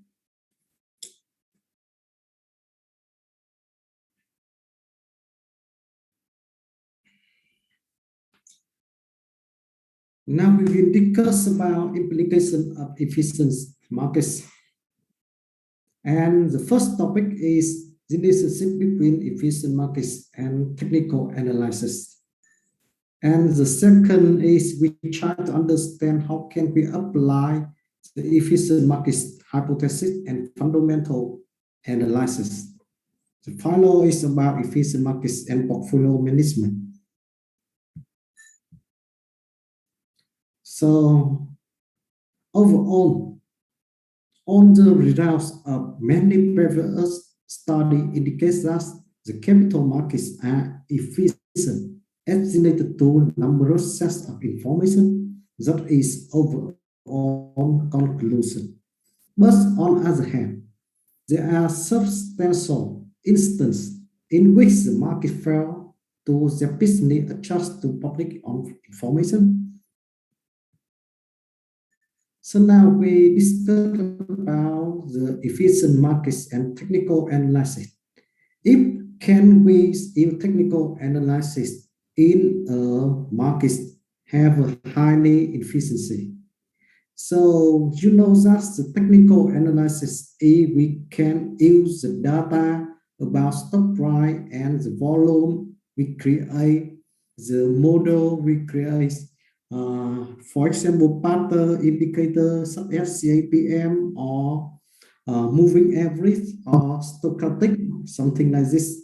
That is a technical analysis. So now try to answer for the question. The technical analysis is useful when we are in efficient markets. So what is the assumption of technical analysis? Technical analysis says that the object, the opposed to the notion of efficient markets, the stock price move to a new equilibrium after the needs a new information in a gradual manner. So you see here a gradual manner. It means that when stock price or when stock price reflects information on the markets, it reflects gradually, not affects immediately. That's remember that which cause change in stock price movement that persist. In contrast, as for case of efficient markets hypothesis means that security price adjust to new information very rapidly. So based on this sentence, you can see the difference between the assumption of technical analysis and the assumption of efficient markets. The first thing says that the stock price move gradually based on the new information. But the second one says that the stock price reflect immediately or rapidly based on market information. So there is a conflict between two kinds of assumption. That is the reason why we can conclude that we cannot apply technical analysis for efficient markets. Okay? In a weak form efficient markets hypothesis, price fully reflects on relevant market information, but the technical trading system that depend only on past trading data. So that is the reason why you cannot use historical data such as volume or price of the stock to draw the future stock return, to draw the direction of the future stock. And in this case, when the market is efficient, the technical analysis is useful, is unuseful. Okay. By the time the information is public, the price adjustment has taken place. Okay. That is mentioned about the relationship between efficient markets and technical analysis. So hence a purchase of sell using a technical trading rule should not generate abnormal return after taking account of risk and transaction cost. So what is the abnormal returns? Abnormal return here is the actual return minus for the average return is abnormal return. Okay. So conclusion that we cannot use technical analysis in efficient markets. Okay, we cannot use the technical analysis in efficient markets. Okay, do you understand me? That is very important. So that is the reason why you need to examine in Vietnam now. Vietnam is market efficient or not. If Vietnam is efficient market, we shouldn't apply technical analysis in investment decision, buy and hold, buy and sell on the market. That is very important. One thing just reflect gradually. So one thing reflects immediately. So technical trading system only depend on the past data, on historical data, cannot have any value. Okay, that is the first thing. Now talk about the second thing, is the relationship between efficient markets and fundamental analysis. Fundamental analysis believes that there is a basic intrinsic value for aggregate stock markets and various industry or individual security. And these values depend on underlying economic factors such as GDP, inflation, interest rates, or exchange rates, or government debt, mainly outside and macroeconomic factor or economic factor here. So beyond the outside and inside of the firm, fundamental analysis can be come to conclusion. What is the intrinsic and basic intrinsic value of individual firm or stock or various industry? Investors should determine the intrinsic value of an investment at a point in time and compare it to the market price. Okay, so we need to define intrinsic value for an investment at a point, remember that, in a time and compare it to market price. If you can do a superior job of estimating intrinsic value, you can make superior market timing decision and generate above average return. So intrinsic value analysis involves aggregate market analysis and industry and company analysis. But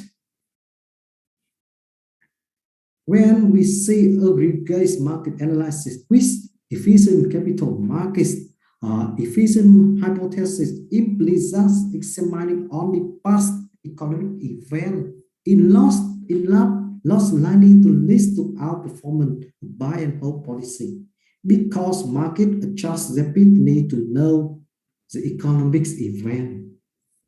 So it means that if we are in a perfect market or strong efficient market, the analysis and expert cannot find under outperformance or overvalue or undervalue firm to implement strategy of buy and hold, because all the time the markets reflect exactly its own information, and mainly using historical data to estimate future value is not sufficient.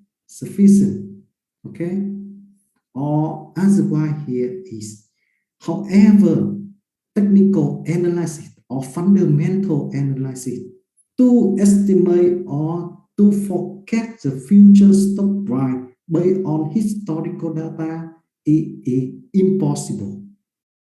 You must estimate the genuine variables that cause long-run movement.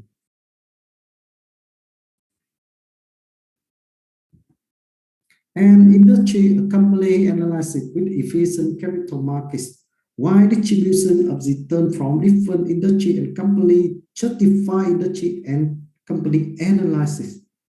But the efficient markets hypothesis does not contradict the potential value of such analysis, but implies that you need to understand the genuine variable effect rates of return and do a superior job of estimating future value of the genuine variable, and you just look at the past data. It means that in industries, or on a sub industry, we cannot construct this potential values and analysis, but we implies you need to understand the element variable, because the valuing variable not just look as a past data, we also have to find information, and we try to understand the potential in the future of the firm.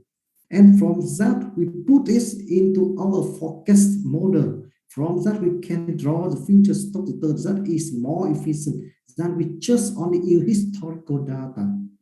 That is mentioned, and that is suggestion from the expert or analysis for the market when they try to apply efficient market hypothesis in the entity. So now we come to next slide. Industry and company analysis with efficient capital markets.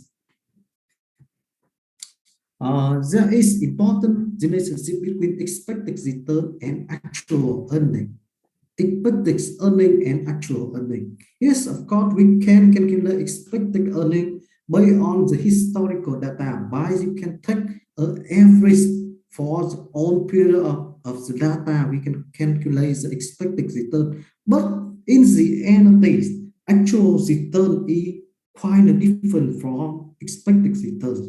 For example, you can, based on the historical data, you calculate the expected return in this year is about 15%. But in the end, you only earn 10%. It's very common. So it's not a way, or it's not probability is 100 for you to calculate or to earn actual earning equal to expected earning. And there are two factors that required to be superior and analysis. That is the first, you must be correct in your estimation, because the correct in estimation is very difficult for any people. However, you are expert, or however you are just amateur or individual investor. So the first thing, if you want to be superior analysis, you must be correct in your estimation. That is the first thing. And the second thing, you must be different from consensus. What is the different from consensus? It means that you don't follow crowd. Don't follow crowd. For example, you realize that a lot of people turn on the left. You don't follow them. You turn on the right. It's a different from consensus. Or sometimes you realize that a lot of analysis emphasize this. For example,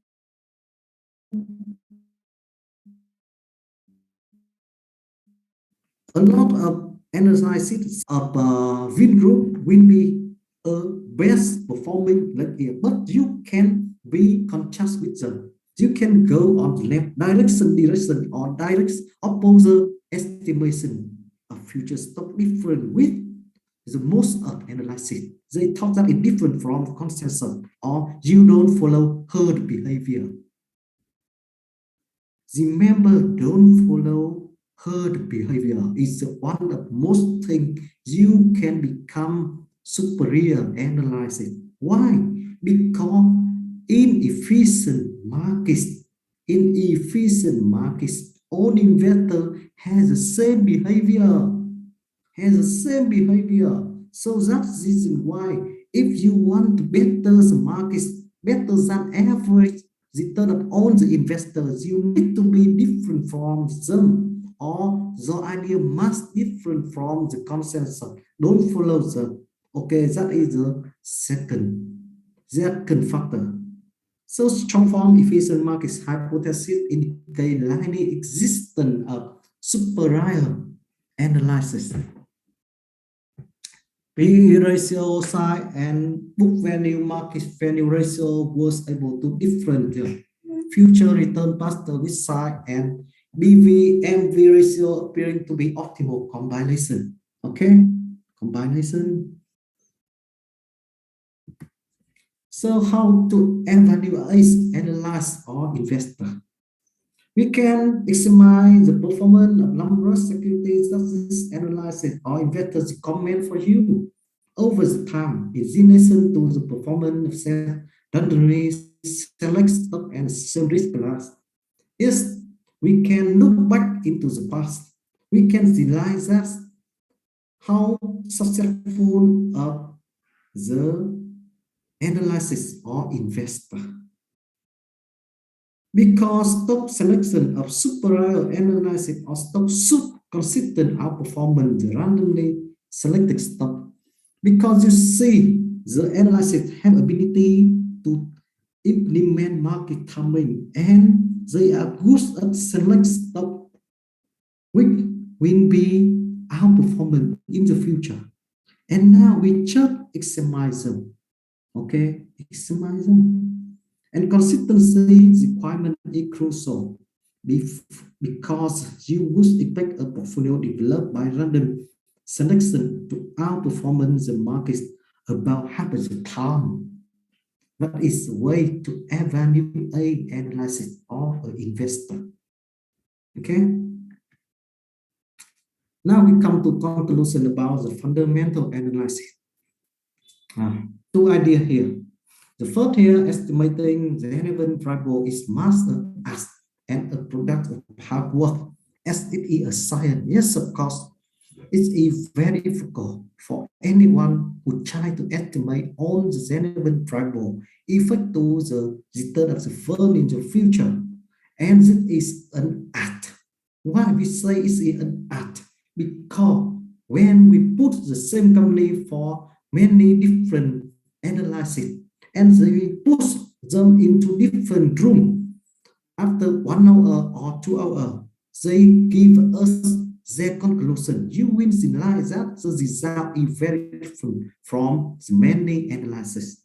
And because this happened because X analysis will have X perspective and X estimation. For example, the people have an optimized idea, they will accept higher price for stock return. But when the people have a pessimistic idea or negative, they will don't allow for high price for any stock price. Okay. So successful investor must understand what variables are relevant to valuation process and have ability and work ethic to do a superior job of estimating the important variable. Okay, so that is conclusion about fundamental analysis. So it means that we still can use fundamental analysis to get higher rates return than the average rate of return if we follow two factors. The first factor is we exactly estimate correct the future stock return or the performance of the firm. The second is we have to be different from the many investors on the market. That is the second factor. It is very important for you to become successful in the market based on fundamental analysis. Okay. And how about portfolio management with superior analysis? We have mid cap, small cap, and big cap firm. And cap here is capitalization. Cap here is capitalization.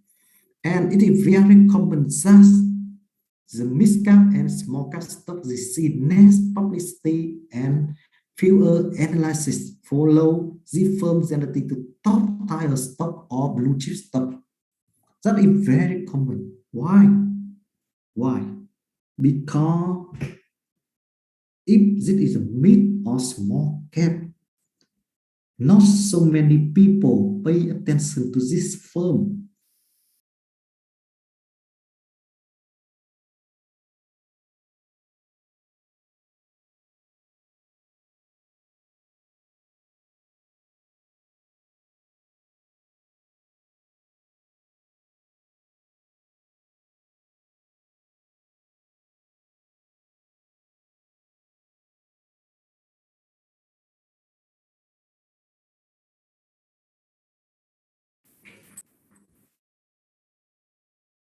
chắc là cũng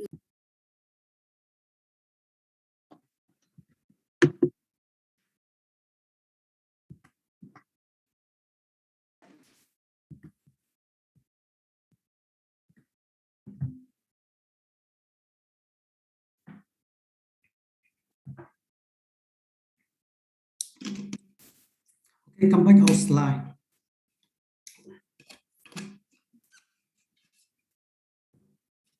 It is very common that the mid cap and small cap win less receiver publicity and attention from the analysis and the big or institution investor. Why? Because the first thing here is liquidity. The small cap or mid cap is usually have low liquidity or they get higher liquidity risk. It's very difficult for any institute investor want to pour all their money into mid cap and small cap, because when they want to withdraw money from this firm, it's very difficult for them to buy all the same. No one enough money to buy. That is the first thing. Another thing here is blue chip firm usually gets more pay attention from analysis, especially when you read the paper or when you see the news on television. You realize that the big cap or the big firm always have more information related to that firm than the mid or small firm. Is correct. So when a firm with low attention, it is high opportunity for analyzing investor find a firm lower or undervalued stock firm. Okay, that is opportunity for you. So the possibility to finding temporary undervaluing securities among these necklace stock is greater, of course, because not many people pay attention. So the market is not correct in identifying the intrinsic value.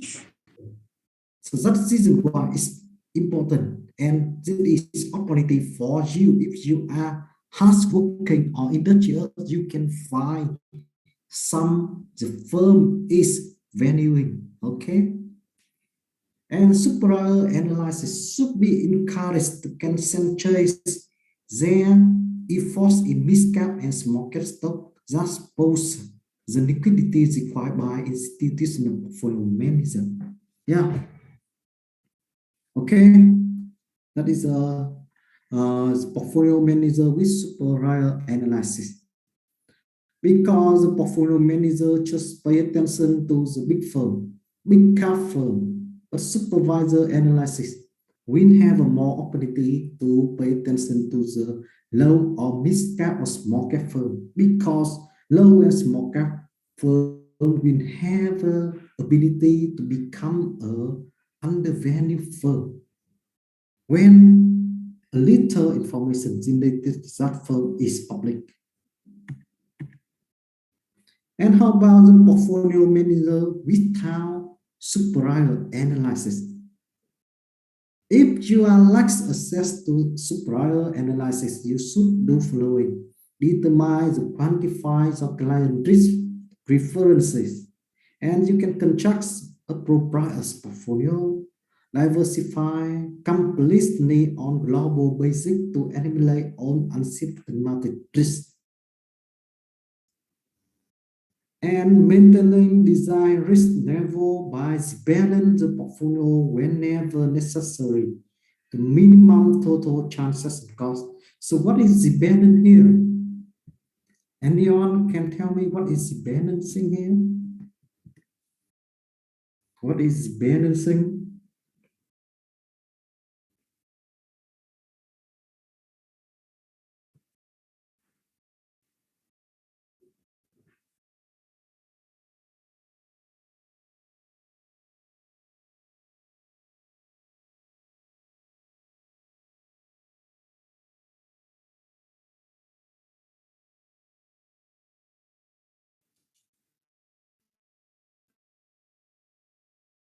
Here, 10,000 and you invest into kind of fund. The first is stock market fund, second is bond market fund.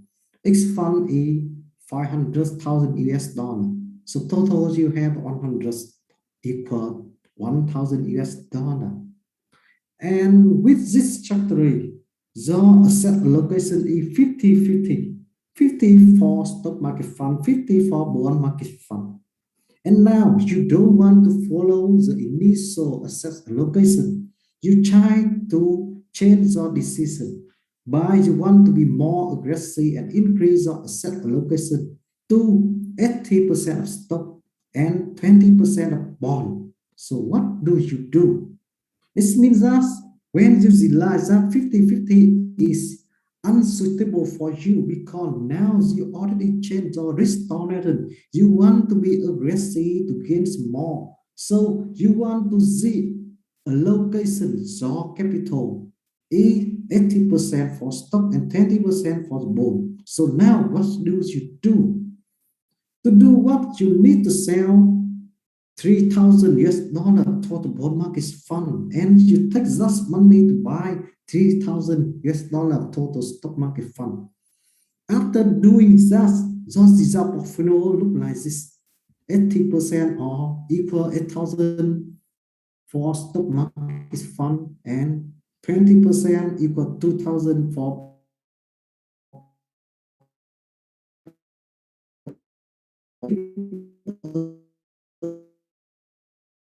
very simple. How is the balancing? Okay, the balancing tái cân bằng is okay.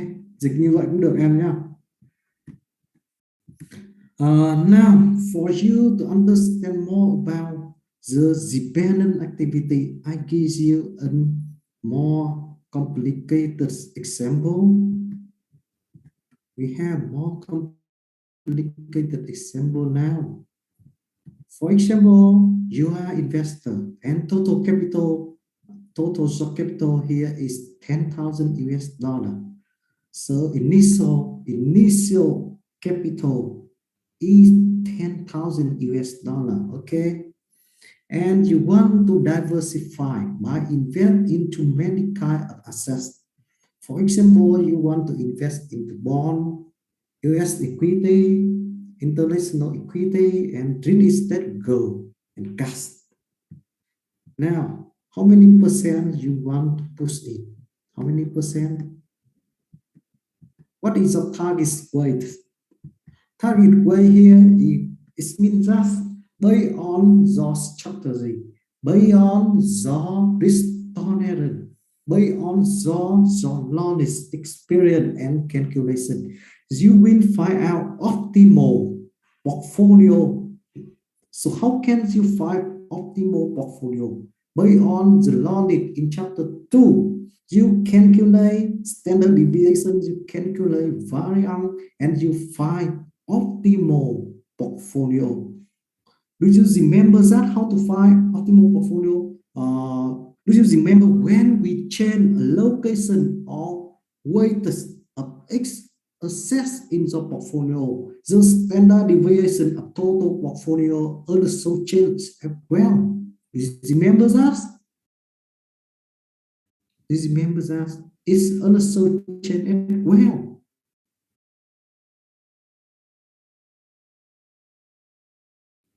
So now, for example, we have 100 equal to 10,000 US dollar. I just want to put, for example, I am this version people. I just want to put into US equity, just 10% here, and 10%, only 50% here, okay? But because I am older, I afraid risk, I pour a lot into bond, 40%, for example.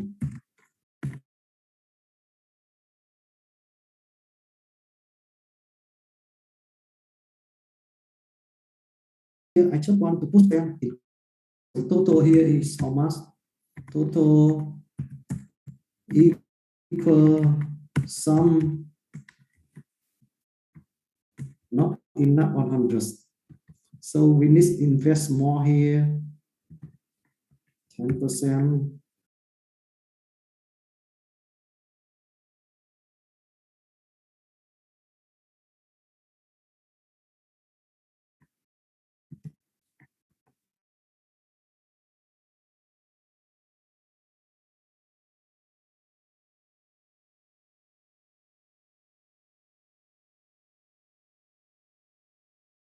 Then the target weight, that is your purpose, because target weight is the optimal portfolio according to the measuring or the calculation.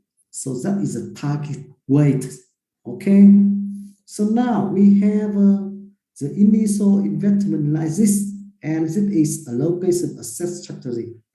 For example, 1 year later, current rate here is bond will decrease about 10%, decrease 10%. 1 year later, US equity increase 5%.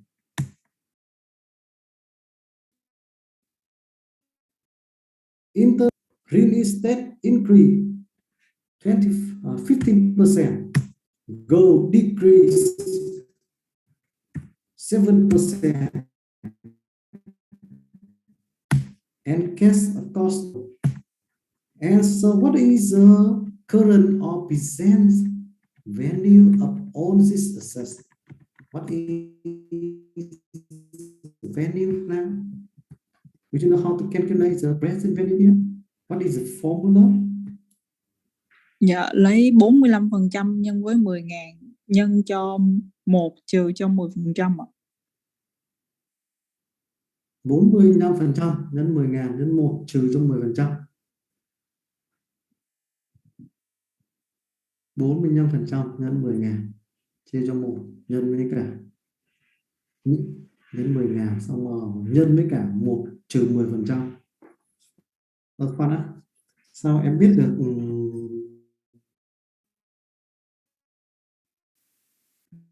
cách tính này hay vậy? Không, bình thường thì em cũng nghĩ là tính như vậy thôi thầy. Thì ví dụ như bây giờ mình muốn tính giá trị hiện tại của cái target mình muốn đặt ra thì mình lấy 45% nhân 10, nhưng hiện tại nó đang giảm 10% thì mình muốn tính ra giá hiện tại thì mình phải lấy 1 trừ cho lấy 1 cộng với cái âm 10% đó để ra cái giá hiện tại ạ. 45. Nhưng mà cái 45 mà nhân với cả 10.000 đấy là cái gì? 45% nhân 10.000 ấy, ý nghĩa là ở các ai gọi điện thầy, đợi thầy một chút nhé. Ai gọi thầy ta?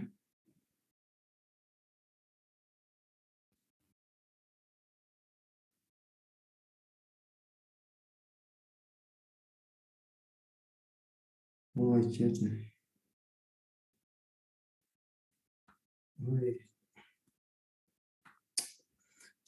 Sáng nay thầy định đi khám cái cổ, do thầy bị thoái hóa đốt sống cổ. Sáng nay thầy định đi khám mà thời gian thì nó không có, hẹn buổi chiều, bây giờ cũng sắp đến giờ để cha nó đi từ từ cái xong vụ này đã. Rồi bây giờ em cho thầy hỏi lại cái này, tại sao em lấy 45 nhân với 10? 45 nhân với 10.000 đó thầy. Vâng, tại sao lấy 45% nhân 10.000? Thì cái đó là để mình tìm ra cái số tiền mà mình muốn đầu tư với bond. Rồi sau đó tiếp theo làm gì? Bằng cái này 45 nhân với cả 10.000. Rồi sau đó các em làm gì tiếp? Dạ, em nhân với 1 cộng cho âm 10% đó thầy. Cộng cái này đúng không? Dạ. Ok, cái kết quả này đúng ha. Rồi kết quả này chính xác ha. Rồi cảm ơn bạn Minh Trang ha. Kết quả này chính xác. Rồi vì bạn làm được cái câu này thì nên là thêm cho bạn 0,3 điểm vào giữa kỳ chút nữa. Không, em là Minh Trang thầy, em không phải Minh Trang này. Ở đây là sao thầy thấy ở trên Thùy Trang à? Thùy Trang, ok rồi, Thùy Trang chút cứ nhắc thầy được. Rồi thì đây là cái kết quả tính ha, tương tự như vậy ha. It's similar to the bond. You can calculate USS equity by you take this number, multiply this number for this number, multiply by this number, multiply open 1 plus this. Ok, các em biết tính tương tự như vậy nhé. Chúng ta kéo một phát từ trên xuống dưới ha. Để mà kéo thì chúng ta sẽ khóa lại cái này là C1. Đúng, chúng ta chỉ cần khóa C1 để là F4 lại. Chúng ta kéo từ trên xuống. Ok. Như này có nghĩa là các bạn hiểu cách đơn giản ta đầu tư bao nhiêu tiền ạ? Đầu chúng ta đầu tư 1.000 đô, 10% của 10.000 là 1.000 đô. Nhưng mà sau một năm giá vàng giảm 7% thì các bạn sẽ có thấy là 1.000 nó chỉ còn là, bạn sẽ thấy là chỉ còn 930 đô, đúng không ạ? Chúng ta để cái này là đô hết cho nó đỡ nhức đầu.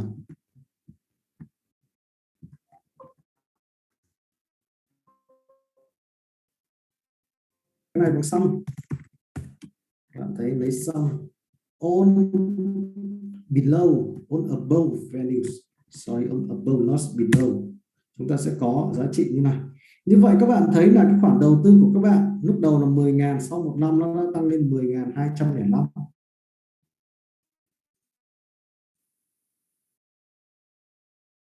Đúng không ạ? Và chúng ta sẽ tính là cái mà tỷ trọng hiện tại của những cái tài sản này, đúng không ạ? Tại sao chúng ta tính như thế nào? Chúng ta lấy cái này chúng ta chia cho cái này, chúng ta sẽ ra current weight. Tương tự như vậy các bạn sẽ tính, không, chúng ta phải khóa lại đã, khóa lại cái B10 này. Rồi các bạn kéo từ trên kéo xuống, các bạn sẽ tính cho các tài sản khác ha. Như vậy các bạn thấy một điều đó là sau một năm đấy, cái weight của những cái loại tài sản của các bạn trong cái danh mục này nó đã thay đổi rất là nhiều, đúng không ạ? Cụ thể đấy, các bạn thấy là target weight là 45% lúc đầu, bây giờ nó chỉ còn 40% do cái giá trị của nó đã bị giảm xuống sau một năm, do cái current rate này decrease 10% này, đó, đúng không ạ? Và tương tự như vậy các bạn thấy US equity cũng giảm 5%, nên là cái tỷ trọng nó giảm từ 10% xuống còn 9%. Rồi tương tự nhưng mà các bạn sẽ thấy international equity ấy, lại tăng 25%, nên là cái tỷ trọng tăng từ 25 lên 31%. Bây giờ các bạn nhớ một điều đó là target weight có nghĩa là gì? Có nghĩa là cái tỷ trọng tối ưu của các bạn nhé, optimal weight or requirement weight. Nhớ nhé, cái này là cái tỷ trọng tối ưu. Tức là tại sao chúng ta lại đưa ra cái tỷ trọng tối ưu này? Thì giống như thầy vừa nói bằng tiếng Anh lúc nãy ấy, có nghĩa là dựa trên cái tính toán của chúng ta, dựa trên cái standard deviation, dựa trên cái thay đổi này, cái tỷ trọng là chúng ta sẽ tìm ra một cái danh mục tối ưu, đúng không ạ? Các bạn nhớ cái kiến thức của chương 2 bữa trước chúng ta học không? Đó là khi mà chúng ta thay đổi tỷ trọng của các tài sản rủi ro trong danh mục thì các bạn thấy danh mục các bạn chạy trên cái đường ellipse, các bạn có nhớ mà? Các bạn có nhớ cái đấy không? Chạy trên cái đường ellipse và chúng ta sẽ đạt được cái danh mục tối đa ở cái mức standard deviation và variance khi mà nó tiếp xúc với cái gì ạ? Cái đường gì ạ? Đường gì? Các bạn có nhớ cái đường gì không? Capital allocation line, các bạn nhớ không? Đó, vì vậy đấy chúng ta đã tính một hồi và đây là cái tỷ trọng tối ưu của chúng ta, nên là bây giờ khi mà tỷ trọng sau một năm nó thay đổi, nó lệch khỏi cái tỷ trọng tối ưu của chúng ta thì chúng ta phải làm sao để biến cái này trở thành cái tỷ trọng này, thì người ta gọi đó là rebalance. Như vậy các bạn sẽ thấy chênh lệch ở đây sẽ là, đây chính là cái khoản chênh, đúng không ạ? 45, còn 4 tương tự cho những cái khác. Cái này các bạn sẽ bằng 100% nhé. Xong cái trên này xuống nhé, các bạn sẽ ra là 100%. Đúng không? Như vậy để mà dependent do portfolio thì các bạn phải làm gì? Thằng này giảm từ 45 xuống 4, vì vậy bây giờ thằng này sẽ phải mua thêm 5% nữa. Còn thằng này mua thêm 1%. Thằng này thì sao ạ? Bán bớt đi 6%. Thằng này bán bớt đi 1%, thằng này mua thêm 1%. Như vậy thì cái danh mục của các bạn sẽ trở về cái target weighted này. Các bạn hiểu không? Và cái hành động này người ta gọi đó là rebalancing do portfolio. Ok, các bạn hiểu không? Dạ hiểu. Tại sao chúng ta phải rebalancing? Tại lý do nữa, ngoài cái lý do optimal portfolio ra còn có những cái lý do, chẳng hạn như là mỗi cái quỹ đầu tư ấy, nó phải tuân thủ những cái nguyên tắc của nó phải tuân thủ theo cái điều lệ của quỹ. Các em hiểu không? Tức là cái điều lệ quỹ này thì thường là được quyết định bởi cái gì? Điều lệ quỹ thì thường sẽ được quyết định bởi cái mà đại hội những nhà đầu tư. Trong đại hội những nhà đầu tư họ sẽ đưa ra quyết định là quỹ đầu tư sẽ đầu tư bao nhiêu % vào những cái tài sản nào. Có thể là trái phiếu, có thể là bất động sản, có thể là vàng, có thể là cash. Thì vì vậy đấy, cái này là cái điều lệ quỹ và cái quỹ đầu tư để đảm bảo hạn chế cái rủi ro. Theo nguyên tắc thận trọng của mình thì các quỹ đầu tư luôn luôn phải tuân thủ cái điều lệ quỹ, và cái điều lệ quỹ nó chỉ cho đầu tư làm sao ạ? 45% vào trái phiếu, 10% vào US, đúng không ạ? Và 25% vào international equity. Vì vậy các bạn cứ hàng quý hoặc là hàng năm các bạn luôn phải thực hiện một cái động thái, đó là rebalancing.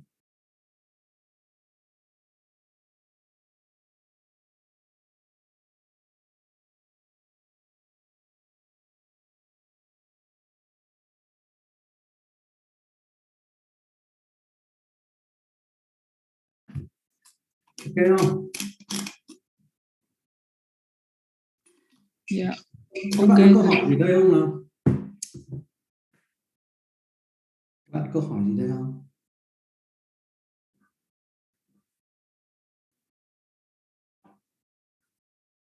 Các bạn có câu hỏi gì không các em?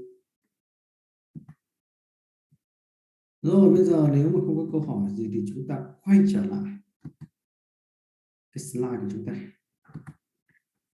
Chúng ta còn một cái slide cuối cùng. Hôm nay cái bài này nó cũng ngắn ha. Và thầy thì chắc là thầy cũng sẽ dành một chút thời gian, chúng ta nghỉ sớm một chút nha. Và thầy cũng sẽ bây giờ tranh thủ thầy chạy lên bệnh viện một cái, sáng không đi được, sáng tính cho lớp buổi sáng nghỉ sớm để mà đi cuối cùng lớp buổi sáng kéo dài hơn dự kiến, nên là không chạy được kịp lên bệnh viện, tại vì bận cả lớp buổi chiều và lớp các em ấy ha. Nhưng mà buổi chiều nếu chúng ta học kịp cái này dậy về sớm một chút để thầy chạy đi kiểm tra cái cổ cái khéo tèo sắp chết đến nơi rồi, chưa chết vì Covid, chết vì bệnh khác này. Bây giờ chúng ta sẽ thảo luận một chút về cái mà slide cuối cùng trước khi các bạn nghỉ. Đó là slide nói về quỹ đầu tư ETF. Các bạn đã nghe cái quỹ này bao giờ chưa? Exchange Fund, quỹ đầu tư ETF, dịch ra tiếng Việt là nghe rồi luôn à? Cái quỹ này đang chơi. Cái gì các em? Sao em? Không có gì đây. Cái quỹ này là cái quỹ mà dịch ra tiếng Việt có nghĩa là quỹ hoán đổi danh mục nhá. Cái quỹ này là quỹ hoán đổi danh mục đầu tư, tức là nó hoán đổi danh mục để mô phỏng, để track, tức là để theo một cái chỉ số thị trường, chẳng hạn như VN Index.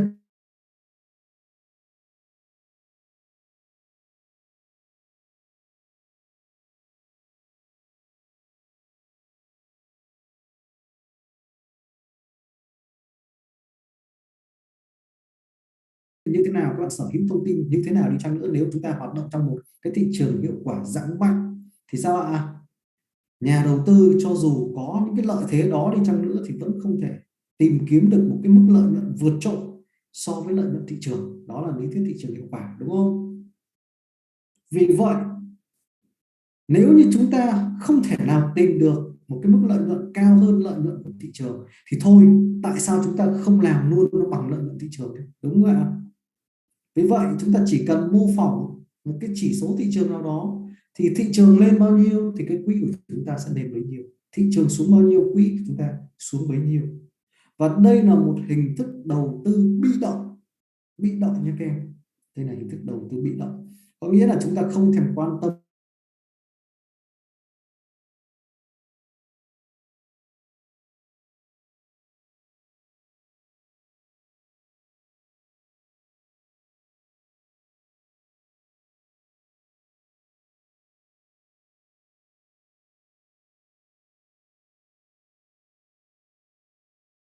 ngành nào sẽ xấu, chúng ta không cần suy nghĩ đến cái chuyện đấy, nhức đầu.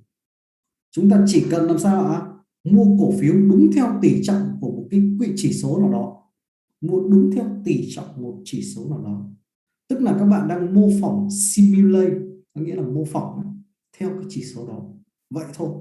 Tại vì cái lý thuyết đã nói rõ ràng rằng là trong thị trường hiệu quả rất mạnh, không thể nào để chúng ta vượt được qua cái lợi nhuận của thị trường, đúng không ạ? Như vậy thôi, bây giờ chúng ta chỉ cần bằng lợi nhuận thị trường là xong. Và cái lợi thế của cái quỹ này đó là gì? Cái chi phí quản lý quỹ cực kỳ thấp. Lý do là vì ai cũng có thể làm được, không cần những chuyên gia, những người mà có khả năng định giá cổ phiếu, không cần những người có khả năng phân tích dòng tiền hay là dự báo tương lai, dự báo các chính sách ảnh hưởng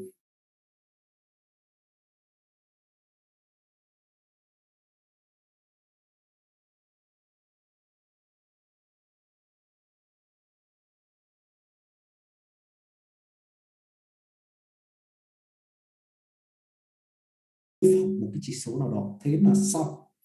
Vì cái nghiệp vụ này nó tương đối là đơn giản,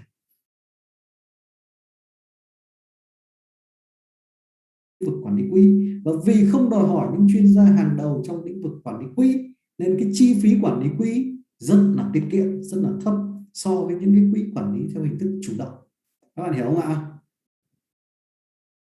Vì vậy đây là một cái lợi thế, đây là một cái lợi thế nhé các em, đây là một cái lợi thế rất lớn, và Warren Buffett ấy, rất là khuyến khích nhà đầu tư nên đầu tư vào cái quỹ nào? ETF. Tại vì sao? Tại vì các bạn biết là những cái quỹ đầu tư chủ động đấy thì cái chi phí quản lý quỹ nó rất là cao. Những cái quỹ đầu tư chủ động nếu nó làm ăn được lợi nhuận vượt trội so với lợi nhuận thị trường thì nó còn được bonus, còn nếu nó làm ăn lỗ so với thị trường thì nó làm sao ạ? Nó vẫn có lương nhưng mà không được bonus thôi, và cái lương của nó rất là cao. Nhưng mà cái quỹ này, Exchange Traded Fund này thì sao? Cái trả cho những nhà quản lý quỹ đấy rất là lương, rất là bèo, nên là trả bèo, nên là cái tiền còn lại cho nhà đầu tư nó cao. Các bạn hiểu không ạ? Đó. Thì đây là cái lợi thế, và hiện nay ấy, đó, vì cái lợi thế này, và nhiều người tin rằng nghĩ thị trường là hiệu quả, vì rất nhiều nhà đầu tư trên thế giới tin rằng thị trường là hiệu quả nên họ rất thích đầu tư vào cái quỹ này. Các bạn hiểu không ạ? Nên họ rất thích đầu tư cái quỹ này. Đây các bạn đọc cái này, các định chế để tạo ra một cái quỹ gọi là quỹ thị trường hay gọi là quỹ index, là thứ mà sao duplicate là copy ấy, sao chép, composition có nghĩa là các cấu thành và thực hiện theo cái lựa chọn một cái quỹ chỉ số được lựa chọn, đại loại là như vậy, tức nó mô phỏng. Đó. Thì đó là quỹ ETF nhé. Làm ở trong một cái quỹ ETF là công việc cũng hơi nhàm chán so với làm ở trong một cái quỹ đầu tư chủ động. Các bạn chỉ suốt ngày làm sao mua và nắm giữ, và khi nào cái chỉ số mà các bạn mô phỏng theo nó thay đổi thì các bạn rebandon lại cái danh mục của các bạn. Hoạt động rất là đơn giản, rất là buồn chán, nhưng mà đây là cái cách thức mà hay nhất để chúng ta không bị thị trường bỏ qua. Tại vì chúng ta không vượt được qua thị trường thì tốt nhất là đừng để thị trường vượt qua chúng ta cứ bằng thị trường cũng được, đúng không ạ? Đó là cái triết lý này, triết lý thành lập quỹ đầu tư dựa theo lý thuyết thị trường hiệu quả. Rồi đến đây là kết thúc cái môn này. Xin lỗi, kết thúc cái chương này, thầy mệt quá, thầy nói nhầm. Rồi các em có câu hỏi gì không? Dạ không ạ. Sao không câu hỏi gì đấy?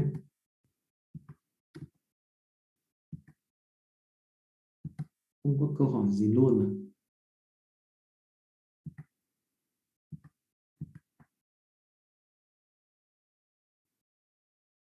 Thôi nếu mà các em không có câu hỏi gì, các bạn nhớ là chúng ta còn một cái bài thi làm việc nhóm ấy nhá, các bạn nhớ nhá, đừng quên nhá. Ok, nhớ không? Các bạn còn một bài làm việc nhóm nhá. cố gắng hoàn thành nhá. Rồi nếu không có câu hỏi gì thì bye bye các em ha. Bye bye các em.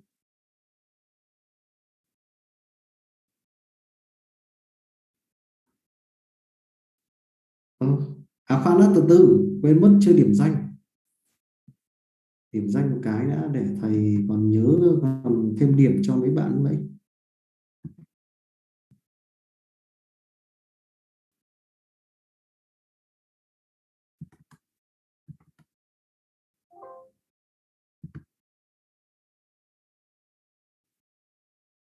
Rồi có Nguyễn Minh Châu không em? Dạ có. Lê Thị Mỹ Diễm có không? Dạ có. Thanh Hà. Thanh Hà đâu? Nguyễn Lê Thanh Hà có không em? Vắng nhá. Lương Quốc Hải có không em? Dạ có. Ui sao câu trả lời của em bé thế, em để điện thoại ở một nơi xong em chạy đi chỗ khác đúng không? Lê Nam Khánh có không? Dạ có. Vương Gia Lâm. Vương Gia Lâm có không em?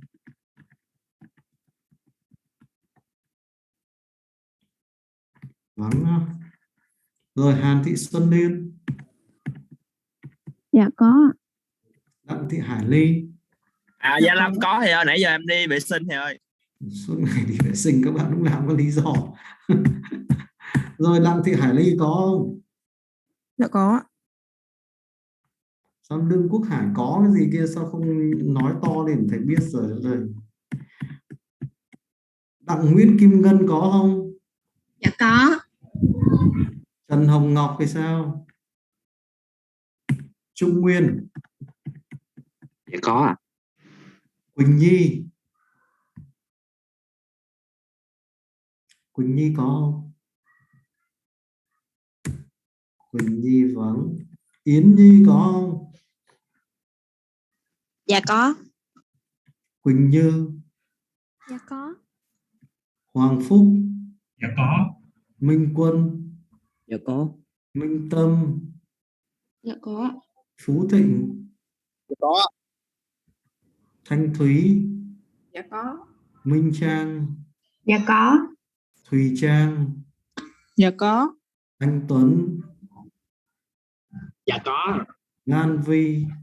Dạ có. Minh Yến. Dạ có. Ok, rồi lúc nãy các bạn nào mà thầy nói là nhắc thầy thêm điểm cho các em nhỉ? Dạ Minh Trang 0,5 ạ. Minh Trang. Minh Trang 0,5. Rồi còn ai nữa không? Hết chưa nhỉ? Dạ Thùy Trang 0.3. Thùy Trang, Nguyễn Thùy Trang này á? Thôi, Dạ. thôi em 1.5 thế được rồi, không thêm nữa đâu, nhiều quá rồi. Còn ai nữa không nhỉ? Dạ. Còn ai nữa không? Hết rồi đúng không các em? Ok, nếu hết rồi thì thôi ha. Rồi như vậy thì tạm thời hôm nay chúng ta dừng ở đây ha. Kết thúc ở đây đẹp. Thầy sẽ tranh thủ đi khám bệnh cái. Rồi bye bye các em nhá. Chúc các em ngày mới vui vẻ. Ngày mai chúc các em ngày mai vui vẻ. Bây giờ hết ngày rồi ha.